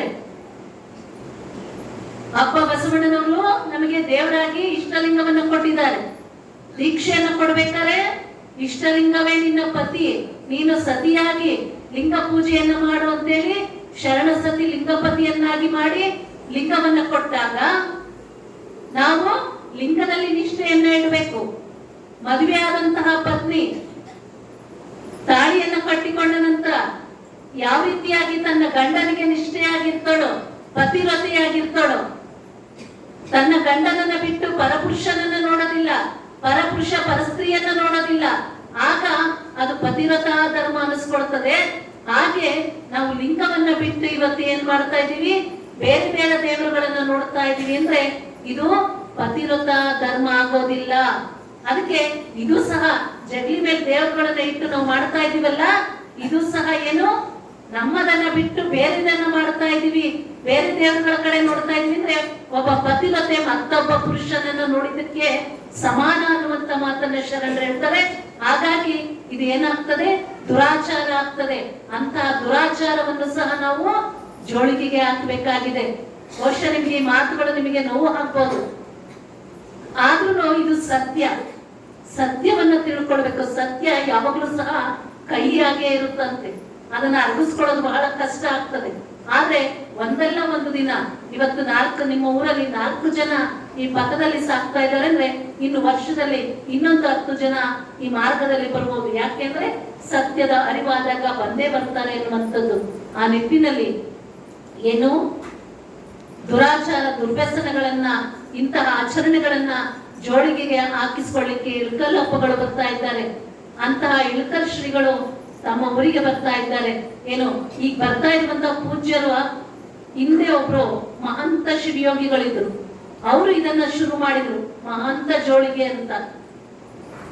ಅವರು ಎಷ್ಟು ಅದನ್ನ ಕ್ರಾಂತಿಯನ್ನ ಮಾಡಿದ್ರು ಅಂದ್ರೆ, ಎಲ್ಲಿ ಹೋಗ್ಲಿ ಬರ್ಲಿ ಅವರು ತಮ್ಮ ಜೋಳಿಗೆನ ಇಟ್ಕೊಂಡು ಮನೆ ಮನೆ ಬೀದಿಗಳಿಗೆ ಹೋಗ್ತಾ ಇದ್ರು. ಮನೆ ಬಾಗಿಲಿಗೆ ಹೋಗಿ ನಿಮ್ಮ ವ್ಯಸನಗಳನ್ನ ಹಾಕ್ರಿ ಅಂತ ಹೇಳ್ಬಿಟ್ಟು, ನಂತರ ಏನಾಯ್ತು ಅಂದ್ರೆ ಕರ್ನಾಟಕ ಸರ್ಕಾರ ಅವರಿಗೆ ಏನು ಒಂದು ಗೌರವವನ್ನು ಕೊಡ್ತು. ಅವರಿಗೆ ಕರ್ನಾಟಕ ಸರ್ಕಾರ ಅವರಿಗೆ ಪುರಸ್ಕಾರವನ್ನ ಮಾಡಿತು. ಆ ಜೋಳಿಗೆಯನ್ನು ಹಿಡ್ಕೊಂಡು ಅನೇಕ ವ್ಯಸನಗಳನ್ನ ನೀವು ಬಿಡಿಸಿದ್ದೀರಿ, ಕರ್ನಾಟಕದಾದ್ಯಂತ ಮಹಾರಾಷ್ಟ್ರದಾದ್ಯಂತ ಸಂಚಾರವನ್ನ ಮಾಡಿದಂತವ್ರು ಬಹುಶಃ ಇಲ್ಲಿಗೂ ಬಂದಿದ್ದಾರೆ ಅನ್ನುವಂತ ಸುದ್ದಿಯನ್ನು ಸಹ ನಾವು ಕೇಳಿದ್ವಿ. ಅವರು ಇಲ್ಲಿಗೂ ಸಹ ಬಂದು ಕಾರ್ಯವನ್ನ ಮಾಡಿದಂತವ್ರು. ಅಂತಹ ಮಹಾಂತ ಶಿವಯೋಗಿಗಳ ಹೆಸರಿನಲ್ಲಿ ವ್ಯಸನ ಮುಕ್ತ ದಿನ ಅನ್ನುವಂಥದ್ದನ್ನ ಆಗಸ್ಟ್ 1ನೇ ತಾರೀಕನ್ನ ಕರ್ನಾಟಕ ಸರ್ಕಾರ ವ್ಯಸನ ಮುಕ್ತ ದಿನಾಚರಣೆಯನ್ನಾಗಿ ಆಚರಣೆ ಮಾಡ್ತಾ ಇರೋದನ್ನ ನಾವು ನೋಡ್ತಾ ಇದ್ದೀವಿ. ಅಂತಹ ಶಿವಯೋಗಿಗಳ ಮಠದಲ್ಲಿ ಇರುವಂತಹ ಏನು ಇಳ್ಕಲ್ನ ಗುರುಮಂತ ಅಪ್ಪಗಳು, ಈಗ ಇರುವಂತಹ ಗುರುಮಂತ ಅಪ್ಪಗಳು ಆ ಜೋಳಿಗೆಯನ್ನು ಹಿಡಿದು ನಿಮ್ಮ ಮನೆಗೆ ಬರ್ತಾ ಇದ್ದಾರೆ. ನಿಮ್ಮೊಳಗೆ ಇರುವಂತಹ ಒಂದಷ್ಟು ದುರ್ಗುಣಗಳನ್ನ, ಒಂದಷ್ಟು ದುರ್ವ್ಯಸನಗಳನ್ನ, ದುರಾಚಾರಗಳನ್ನ, ಜೊತೆಗೆ ನಿಮ್ಮ ಜಗಲಿಯ ಮೇಲಿರುವಂತಹ ಅಲ್ಲದ ನಮ್ಮದಲ್ಲದ ದೇವರುಗಳನ್ನ ಜೋಳಿಗೆಗೆ ಹಾಕಿ ನಮ್ಮ ಬದುಕನ್ನ ಸಾರ್ಥಕ ಪಡಿಸ್ಕೊಳ್ಳೋಣ ಅನ್ನುವಂತ ವಿಚಾರಗಳನ್ನ ತಿಳಿಸ್ತಾ ಏನು ಆ ಮಾರ್ಗದಲ್ಲಿ ನಡೆಯಲಿಕ್ಕೆ ಬಸವಾದಿ ಶರಣರು ಶಕ್ತಿ ಕೊಡ್ಲಿ ಅನ್ನುವಂತ ವಿಚಾರಗಳನ್ನ ತಿಳಿಸ್ತಾ ಸರ್ವರಿಗೂ ಶರಣರು.